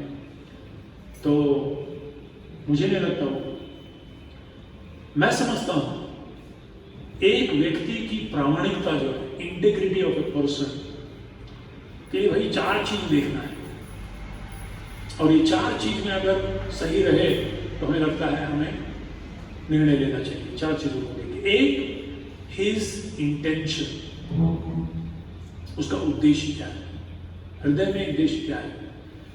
आई डू नॉट सी, इंगित जो उद्देश्य है वो उसमें धूर्त नहीं लगता। एक, दूसरा फेशियल फीचर्स, उसके हाव भाव चेहरे में। अब देखिए किसी को जब इसमें हमारे इंट्रोगेशन के लिए लाते हैं ना, या कोई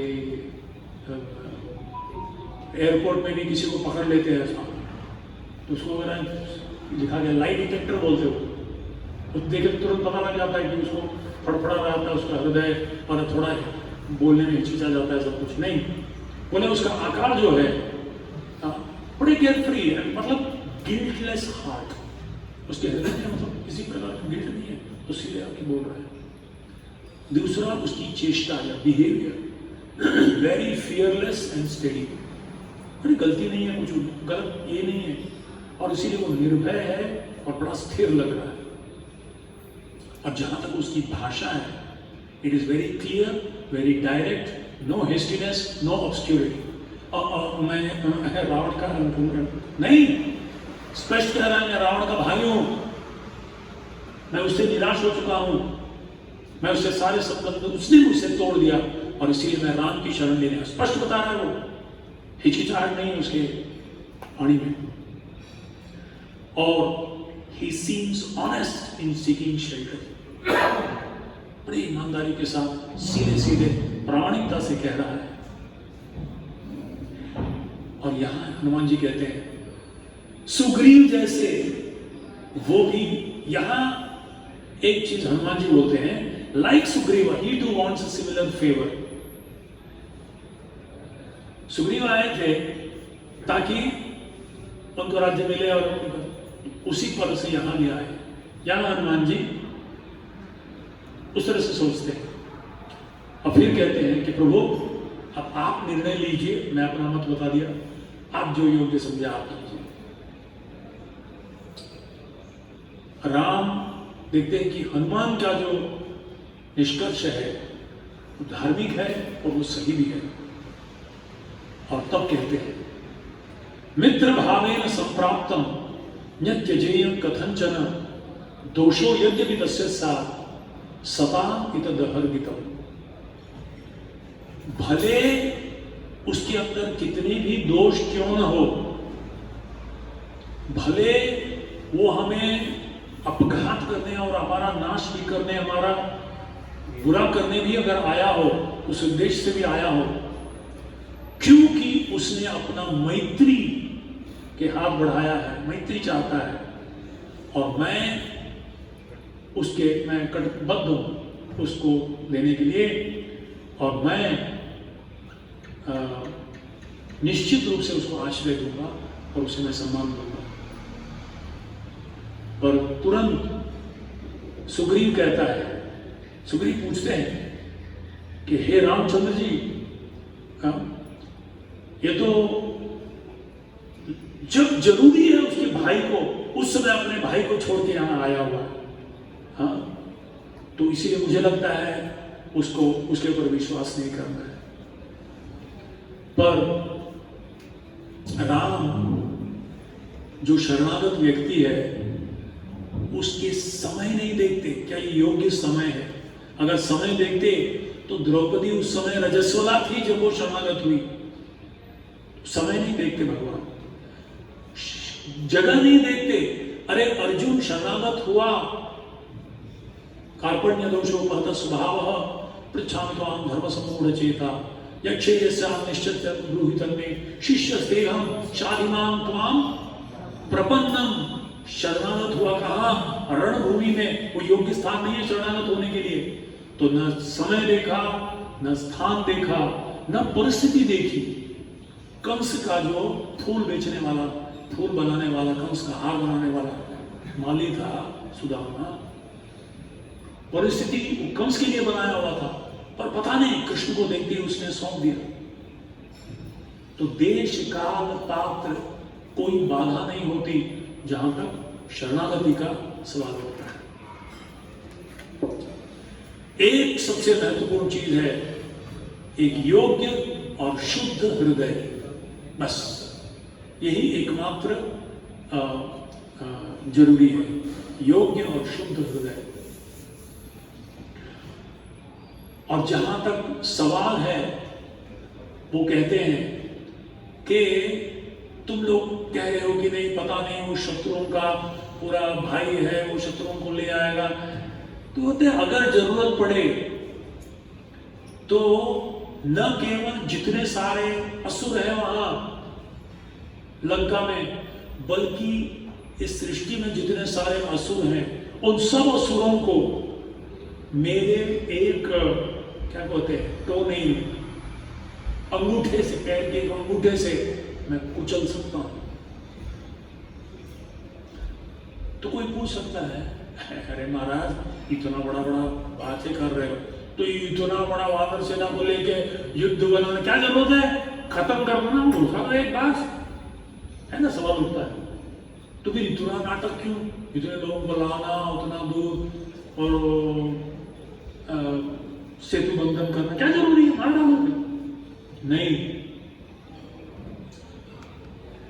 राम अंतिम क्षण तक एक अवसर देना चाहते, पता नहीं लास्ट मोमेंट बदल जाए, लास्ट मोमेंट में सुधर जाए, अंतिम क्षण तक आशा नहीं छोड़ते भगवान।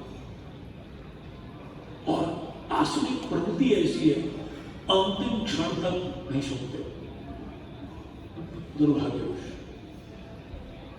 दुर्योधन भी अंतिम क्षण जब मारा जा रहा था और भीम ने आके उसके सर पे एक लात मारा, तो भीम दुर्योधन हंसता हुआ कहता है, मरे हुए सर पे तो कौवे भी आके बैठते। उस समय भी उसकी ईर्ष्या नहीं गई, उस समय भी उसका द्वेष नहीं गया, उस समय भी उसकी शत्रुता नहीं गई। तमाम दुष्कृतिनो मूढ़ा प्रपद्यन्ते नराधमा माया अपहृतज्ञाना आसुरं भावनाशिना। कहां से आती है ये बुद्धि?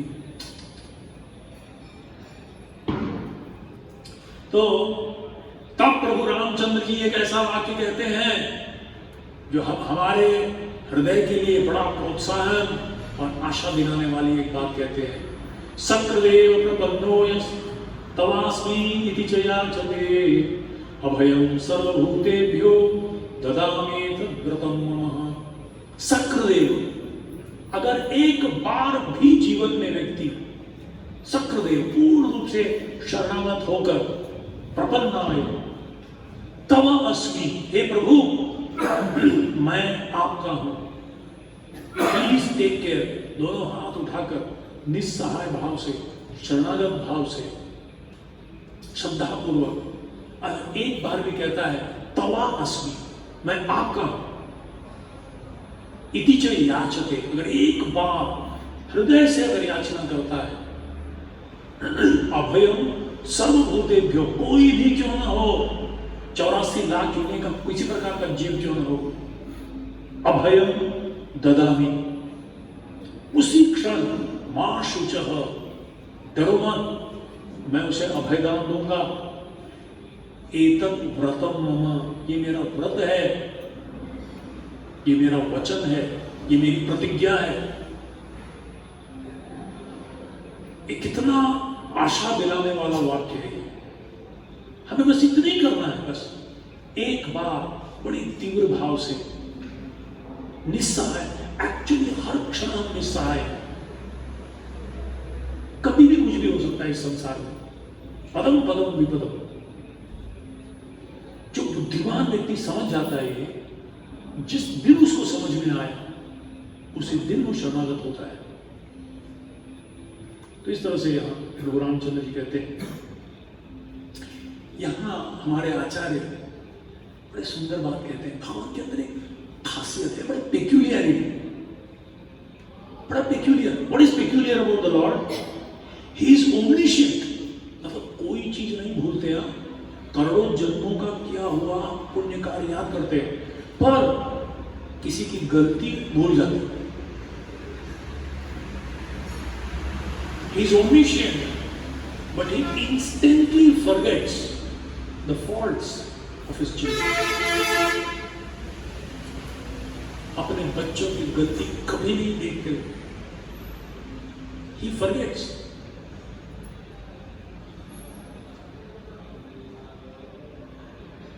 He is omnipotent, but yields to the true lovers. भगवान का नाम है अजीता, उनको कोई जीत नहीं सकता। आज तक सृष्टि में न कोई जीत पाया है न कोई जीत पाएगा, पर अजीत जीतो भी, वो जीते जाते हैं, हार जाते हैं, न पा रहे हैं हम उनको। ये यथामाम प्रपद्यन्ते तान् सदैव, उन्हें वचन दिया है और वचन में he fails, क्योंकि भक्तों का प्रेम इतना है, भक्त 100% शरण जाते हैं Krishna, 100%. But Krishna can't say I'm 100% to you, because he loves everyone. We love only him, but he loves 100% everyone. Only he can do it. मैं अगर आपसे प्रेम करूंगा तो मुझे आपसे 100% प्रेम करता हूँ, और घर का इसको बोलता हूँ आपको भी है, बोला ऐसे कह रहा, उसको भी बोला, मेरे को बोला 100% मत बोल, 92 और 8% बोल।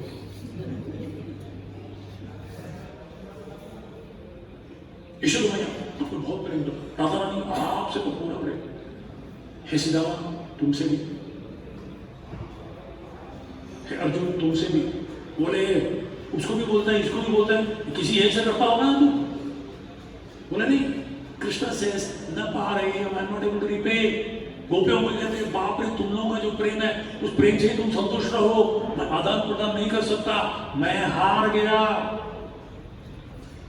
ये प्रेम ऐसी शक्तिशाली चीज है, भगवान जैसे अजित व्यक्ति को भी जिता देता है, हरा देता है।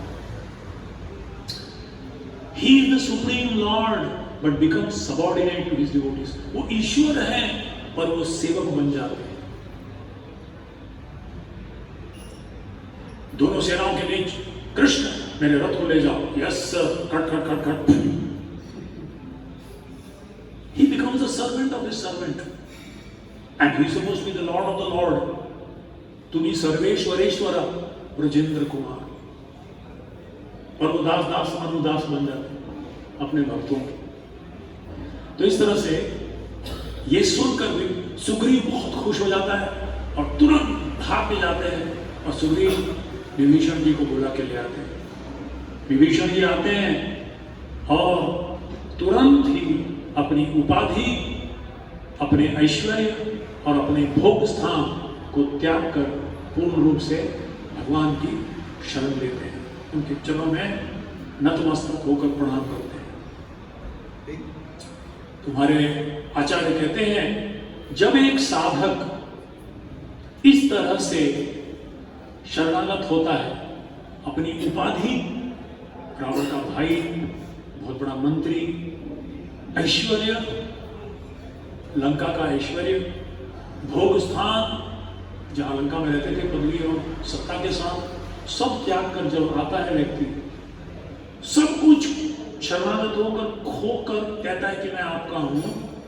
पर अद्भुत बात यह है कि जिस क्षण वो कहता है तो भगवान उसकी धन, उसकी संतुष्टि और उसके जीवन को और ज्यादा समृद्ध कर देते हैं। यत्र योगेश्वर कृष्णो यत्र पार्थो धनुर्धर तत्र Shri विजयो dhoti ध्रुवानी तिरुमतिर्म। You will never be a loser by surrendering to the Lord. The only thing you can get is simply gain. There's nothing to lose. It's just the illusion that we become the loser by surrendering to the Lord. कि बहुत बड़ी माया है जो हमें कहते कि नहीं भाई, अगर हो गया तो, ऐसा हो गया तो भगवान ने सब कुछ छीन लिया तो कुछ बचा नहीं तो, ये तो ये माया का बीज डालते रहती है हमारे दिमाग में। खुश की बात है, बहुत जल्दी समाप्त कर रहे हैं, शरणागत हो गया। प्रभु रामचंद्र जी सूक्ष्म रूप से परीक्षा भी लेते हैं विभीषण की। देखिए, एक जगह भगवान के रूप में, दूसरा एक राजा के रूप में, दूसरों को भी सिखा रहे हैं कैसा करना चाहिए राज्य। तो विभीषण से पूछते हैं, कृपया रावण की शक्ति और उसकी सेना के बारे में तुम मुझे कृपया तो बताइए। और पूरा रिपोर्ट विभीषण जी देते हैं।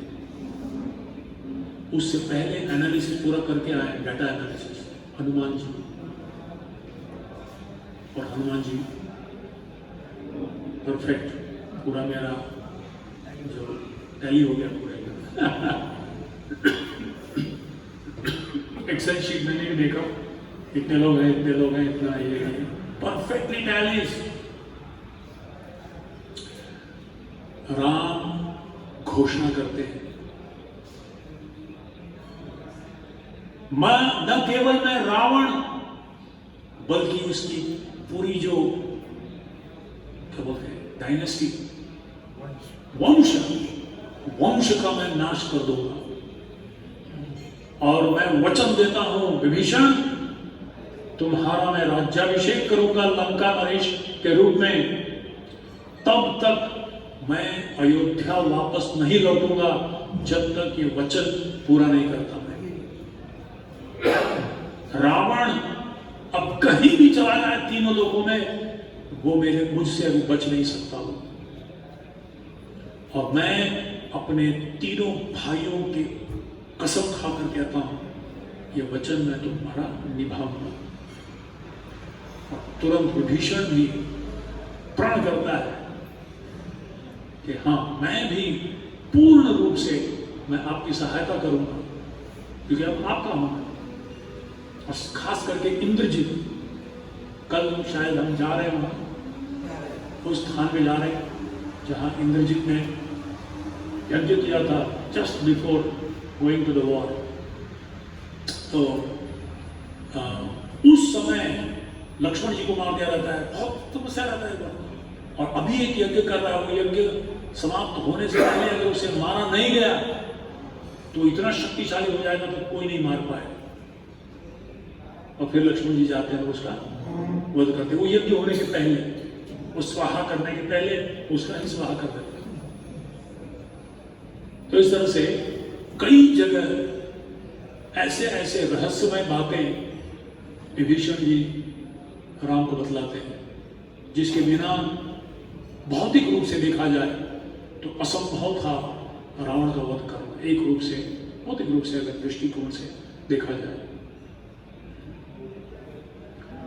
और तुरंत प्रभु रामचंद्र जी कहते हैं, वही समुद्र के तट पर आज भी आप अगर रामेश्वरम जाएंगे तो जहां जो वो समुद्र है, ऐसा वहां से वो धनुषकोडी वहां जाता है, पर वहां ऐसा एक पियर बनाया गया, ऐसा लंबा ऐसा है, और वहां एक मंदिर है, वो स्थान है रामेश्वर में। वहीं उसी क्षण लक्ष्मण जी को कहते हैं कि लाओ समुद्र के पानी को और अब भी अभिषेक करो, अब भी अभिषेक करो।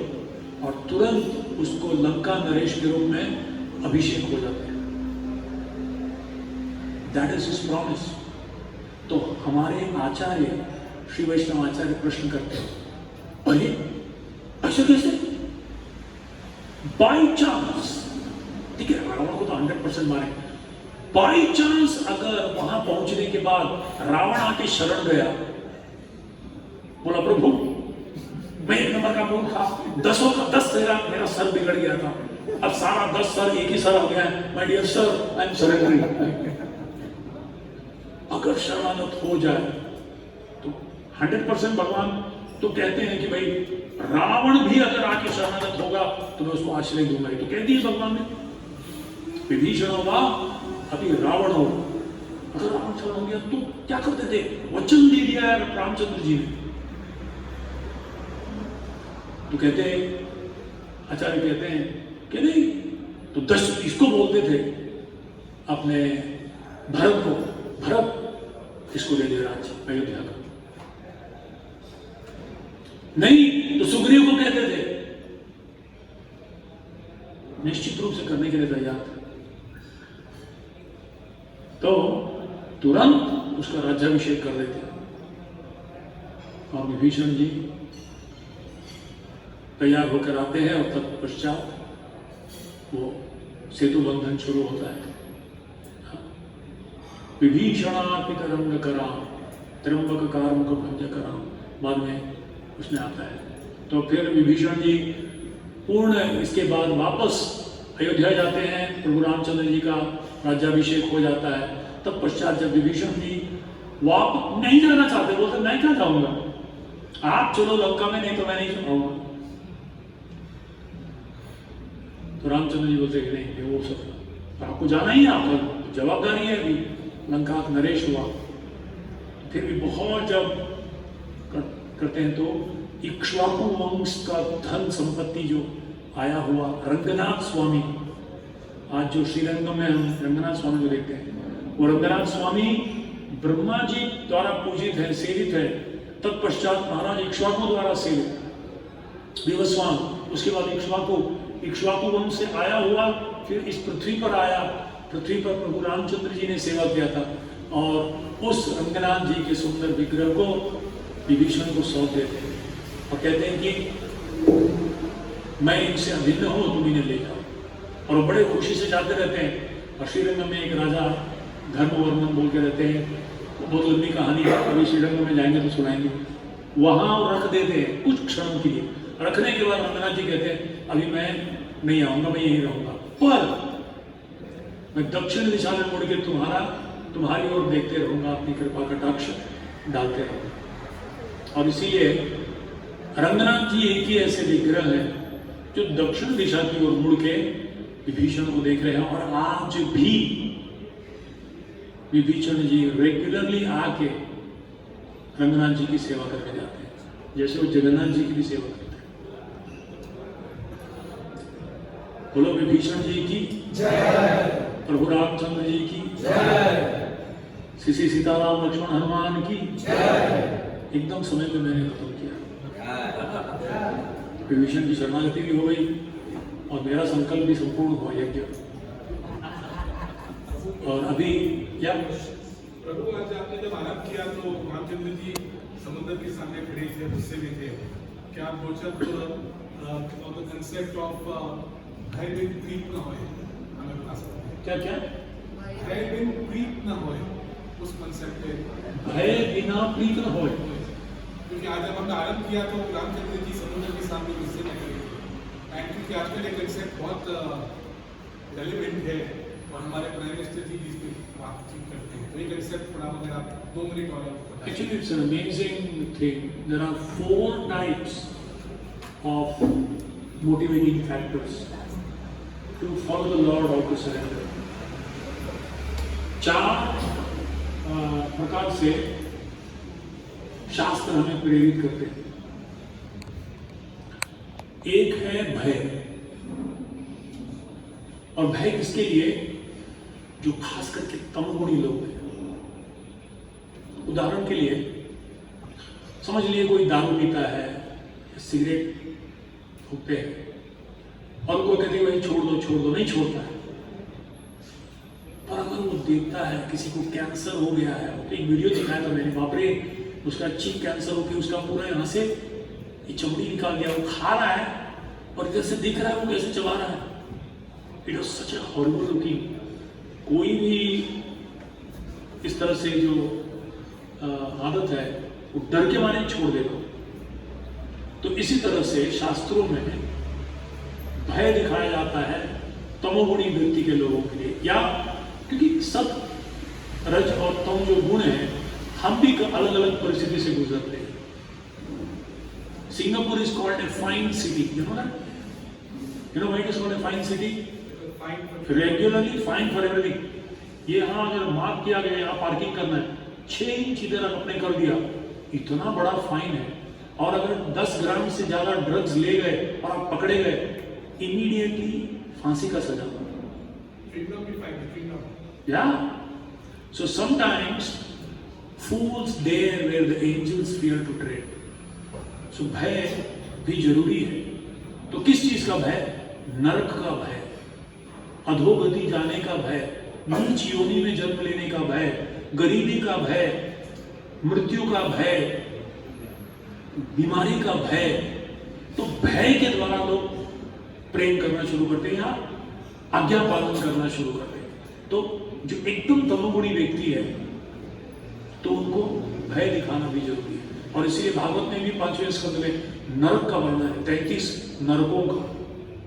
तो कम से कम प्रेम नहीं है तो कम से कम डर के मारे तो करो, शास्त्रों का नियमों का पालन, वो एक हो गया।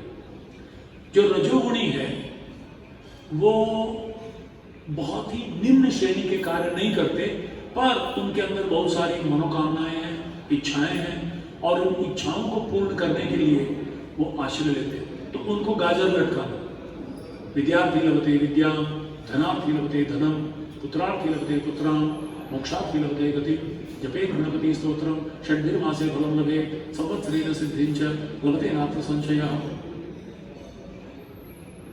तो उनके लिए कहा जाता है तुमको ये इच्छा है, विद्यार्थी लभते विद्या, धनार्थी को धन मिलेगा, पुत्रार्थी को पुत्र मिलेगा, तुम्हें जो चाहिए, पर ये नियमों का पालन करो तो तुम्हारी इच्छा पूर्ण होगी। तो उनके लिए gain, it's not fear but gain. जो सत्व गुणी है उनको बुरी आदतें नहीं है तो उनको भय नहीं है, उनको वो संतुष्ट है, जिस स्थिति में भी वो संतुष्ट है। तो उनको गाजर लटकाने की कोई जरूरत ही नहीं है। उनको बोलना नहीं चाहिए मेरे को, मैं जहां भी हूं संतुष्ट हूं, मैं सुखी हूं। उसको प्रेरित कैसे करोगे? उनके लिए कर्तव्य बुद्धि। Ask not what the country can do for you. Ask what you can do for the country. कर्मण्येव अधिकारस्ते मा फलेषु कदाचन। देश ने तुम्हारे लिए इतना किया है, तुम इतना नहीं कर सकते। तुम्हारे माँ बाप ने तुम्हारे लिए इतना किया है, तुम इतना नहीं कर सकते उनके लिए। भगवान ने तुम्हारे इतना संपत्ति सुख संपत्ति दी है, क्या तुम उनके लिए इतना नहीं कर सकते? 2 मिनट निकाल के उनको कृतज्ञता अर्पण नहीं कर सकते? So call for duty is the third motivation, higher level of motivation. It doesn't matter. All the 3 are always there in the scriptures: fear, gain, and duty. पर उससे भी श्रेष्ठ है प्रेम, true love, unconditional, unmotivated, uninterrupted love. उस प्रेम में ये तीनों भय, गेन एंड ड्यूटी की परिपूर्णता हो जाती है। कैसे? प्रेम में भय क्या है? जिनसे मैं प्रेम करता हूं उनको ऐसी चीज ना करो जिससे वो दुखी हो जाए। I fear to think, speak, or act in a way that will pain my beloved. So that's my fear. And what is the gain? The pleasure of the beloved. And what is the duty? He is doing so much for me unconditionally since time immemorial. And what he is expecting from me is patram pushpam phalam toyam. यार एक पत्ता एक फल फूल तो लगा दे यार मेरे को, तेरे लिए नहीं, मेरे लिए नहीं, तेरी भलाई के लिए। Just for your sake. Even that's for your sake. Can't you do this? A sense of duty. So in love is the culmination and the perfection of fear, gain, and duty. So yes, what you're saying is right. For a spare the rod and spoil the child over there, something to that effect. That in the beginning, fear is the, for just like extremely very small children, you have to show fear. देख तो fail हो जाएगा, तेरे सारे class के बच्चे आगे चले जाएंगे, तो पिछले क्लास के बच्चों के साथ रह जाएगा, सब तेरे से हंसेंगे, हाँ अच्छा फिर तो पढ़ाई करूँगा, होमवर्क करूँगा। So fear is for those who don't have that kind of nature or intelligence. But those who have intelligence, sume dasa, yajanti hi sume dasa, good brain substance. They understand. Are baap re, by loving, I give all the benefit. Why not? Does that satisfy you? That's it.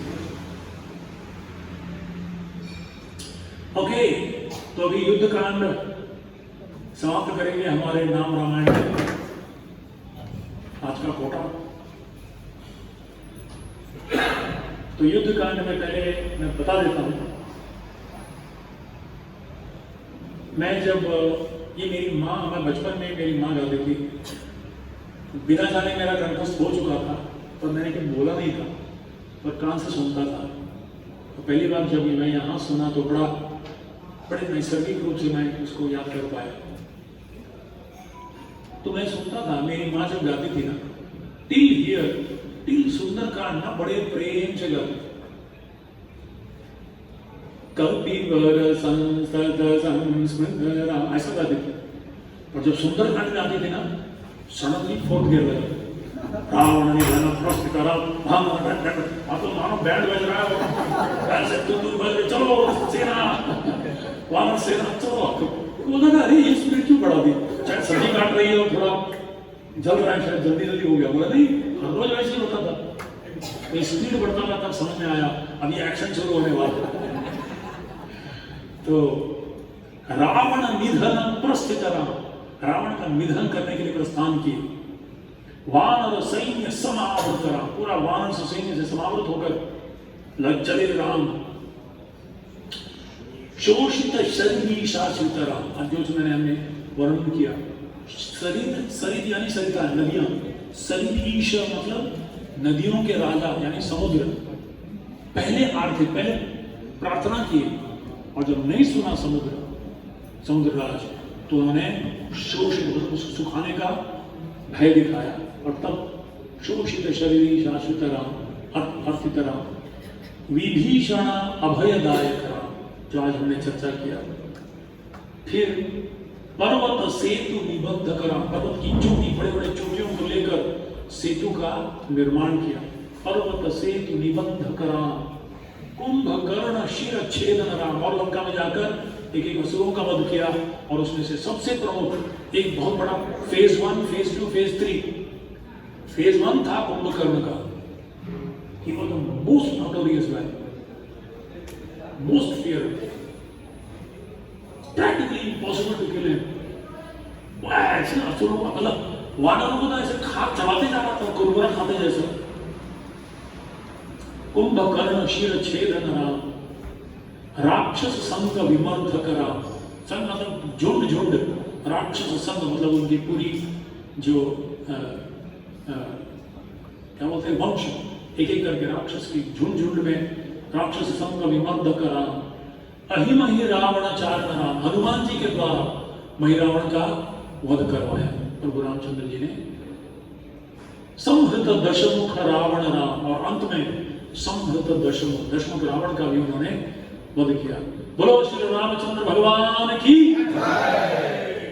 विधि भव मुख सुर संस्तुतरा, विधि यानी ब्रह्मा जी, विधि भव, भव यानी शिव जी, विधि भव मुख सुर, और जितने सारे प्रमुख इंद्र आदि देवतागण हैं, चंद्र वरुण वायु सूर्य, विधि मुख भव, विधि भव मुख सुर संस्तुतराम, सब लोग आके स्तुति करने लगे।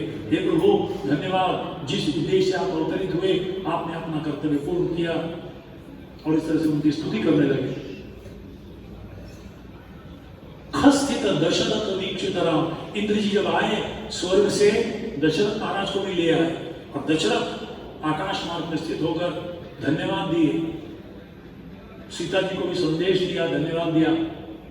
और इस तरह से प्रभु रामचंद्र जी निवेदन किए दशरथ से, महाराज आपसे मैं एक निवेदन करता हूँ, कैकेयी के प्रति आपने जो कहा था कि आपका उसे मैं चेहरा नहीं देखूंगा, मैं तुझे बहिष्कार करता हूँ, कृपया उसे नहीं स्वीकार कर दीजिए। और महाराज दशरथ उसी समय कहते कि नहीं नहीं नहीं ठीक है, मैं अपने वचन वापस लेता हूँ। तो इस तरह से खस्थित दशरथ वीक्षित राम, उन्होंने भी ये दर्शन किया। सीता दर्शन मोदित राम, और जब सीता माता वापस आई तो उसे देखकर मोदित राम, अभिषिक्त विभीषण राम, जहां कल बता रहे थे यहां भी अभिषेक किया, पहले ही कर दिया था, और अब जीतने के बाद एक्चुअली अभिषेक किया लक्ष्मण जी ने। अभिषिक्त विभीषण नतमस्तक होकर उनकी शरण में फिर से अपना क्या बोलते हैं, हमारे पॉलिटिशियन कहते हैं ना, क्या पूर्ण हुआ हमारा वचन पूर्ण, वचन पूर्ति, वचन पूर्ति। ये हमने ब्रिज बनाना बोला था, वचन पूर्ति झालं। ऐसे हनुमान जी रामचंद्र जी निकलने से पहले वहां समुद्र में एक बार अभिषेक किए थे, और यहाँ उसका पूर्ण किया। अभिषिक्त विभीषण राम, पुष्पकयाना रोहण राम, और तत्पश्चात भरत से मिलना था, क्योंकि भरत त्यागने वाले थे शरीर अपना, 14 साल हो रहा था। तो अभिषेक का पुष्पकयाना रोहण, उसके ऊपर रोहण होकर, आरोहित होकर अब निकल रहे। भरद्वाजादिनी सेवन राम, और भरद्वाज मुनि के आश्रम में गए, और वहाँ बहुत सारे ऋषि मुनिगण जो सब मिले थे दंडकारण्य में, जिनको ये खबर मिली थी कि अभी रामचंद्र ने रावण का वध कर दिया है, अब पूरा दंडकारण्य तो छोड़ो, अब पूरा विश्व जो है रावण के भय से मुक्त हो गया है, तो सारे ऋषिगण भी वहाँ एकत्रित हुए थे। तो भरद्वाज आदि ऋषि राम उनका सेवा किए, प्रभु रामचंद्र जी उनको उनकी सेवा किए। भरत प्राणा प्रिय कर राम, भरत प्राण छोड़ने वाले थे, उनको प्रिय करते हुए ठीक समय पे रामचंद्र जी वहां पहुंच गए। भरत प्राणा प्रिय कर राम, साकेतपुरी भूषण राम, अयोध्या जी का दूसरा नाम है साकेतपुरी। साकेतपुरी भूषण, उसका आभूषण बनकर रामचंद्र जी, जैसे सोने के अंगूठी के ऊपर जब हीरा डाला जाता है तो हीरा की भी शोभा बढ़ती है और सोने की अंगूठी की भी शोभा बढ़ती है। इसी तरह से अयोध्या नगरी में जब प्रभु रामचंद्र जी वापस लौटे तो दोनों की, अयोध्या नगरी की शोभा बढ़ने लगी। कहाँ वनवासी लग रहे थे प्रभु रामचंद्र जी, अब जब प्रवेश किया अयोध्या में तो अयोध्या की शोभा भी बढ़ गई, प्रभु रामचंद्र जी की शोभा बढ़ गई। और इस तरह से साकेत कपूरी भूषण राम, सकल स्वीय समान करा, सकल जितने सारे अयोध्यावासी नहीं, पूरे विश्व के जितने निवासी हैं, सकल स्वीय अपने मानते थे, किसी के प्रति भेदभाव नहीं कि ये प्रिय है ये नहीं, सकल स्वीय समान करा, अपने मानते थे सबको। रत्न लसत पीठा स्थित राम, रत्न से चमकता हुआ, लसत, लसत यानी लसत को दम बोलते हैं, चमकता हुआ, रत्न लसत पीठ आस्थित, उसके ऊपर बैठाया गया उनको। पट्टाभिषेक अलंकृत राम, और मुकुट पहनाया गया, राज मुकुट करके राज्याभिषेक किया गया। पार्थिव कुल सम्मानित राम, पार्थिव माना पृथ्वी पे राजा करने वाले बड़े बड़े राजागण, पार्थिव कुल जितने सारे राजा सब लोग आए थे अपना कृतज्ञता अर्पण करने के लिए, बधाई देने के लिए रामचंद्र जी को। तो पार्थिव कुल सम्मानित राम, बड़े सम्मान पूर्वक रामचंद्र जी की वो शरण गए और उनका धन्यवाद देने लगे। पार्थिव कुल सम्मानित राम विभीषणार्पित रंग कयाना, और जब एक एक को विदा दे रहे हैं तो विभीषण जी को रंगनाथ जी ही सौंपी। विभीषणार्पित रंग कराम कीश कुलानुग्रह कर राम, कीश, कीश यानी सूर्यवंश, कीश कुल अनुग्रह कर राम, सूर्यवंश जैसे पहला है ना चंड किरण कुल मंडन राम, चंड किरण अनदर वे ऑफ सेइंग सूर्य, चंड किरण कुल मंडन राम, इस तरह से कीश कुल अनुग्रह कर राम, उस पर अनुग्रह किए। जैसे प्रभुपाद जी कहते हैं मलय मलय चंदन, मलयस्य चंदन, चंदन तो सब जगह उगता है, और क्योंकि मलय पर्वत पर उगता है इसीलिए मलय का यश बढ़ गया है। चंदन तो चंदन उतना ही सुगंधित है। इसी तरह से रघुकुल नंदन, जैसे यदुवीर यदुकुल नंदन, इसी तरह से रघुकुल नंदन, जिस कुल में भगवान जन्म लेते हैं उस कुल का यश बढ़ जाता है। तो कीश कुलानुग्रह कर राम, सकल जीव संरक्षक राम, संपूर्ण जीव जितने हैं इस पूरी सृष्टि में उन सब के संरक्षक है राम। समस्त लोकोद्धारक, संपूर्ण लोक के उद्धारक है। इस तरह से उन्होंने परित्राणाय साधूनाम विनाशाय दुष्कृताम धर्म संस्थापनार्थाय संभवामि युगे, इस तरह से उन्होंने समस्त लोगों को उद्धार किया। और इस तरह से युद्ध कांड समाप्त हुआ। प्रभु रामचंद्र जी की जय। अभी हम बड़े प्रेम से नाम रामायण का उच्चारण करेंगे। सब लोग कृपया हमारी माता जी कन्या सुबलक्ष्मी जी के साथ आप भी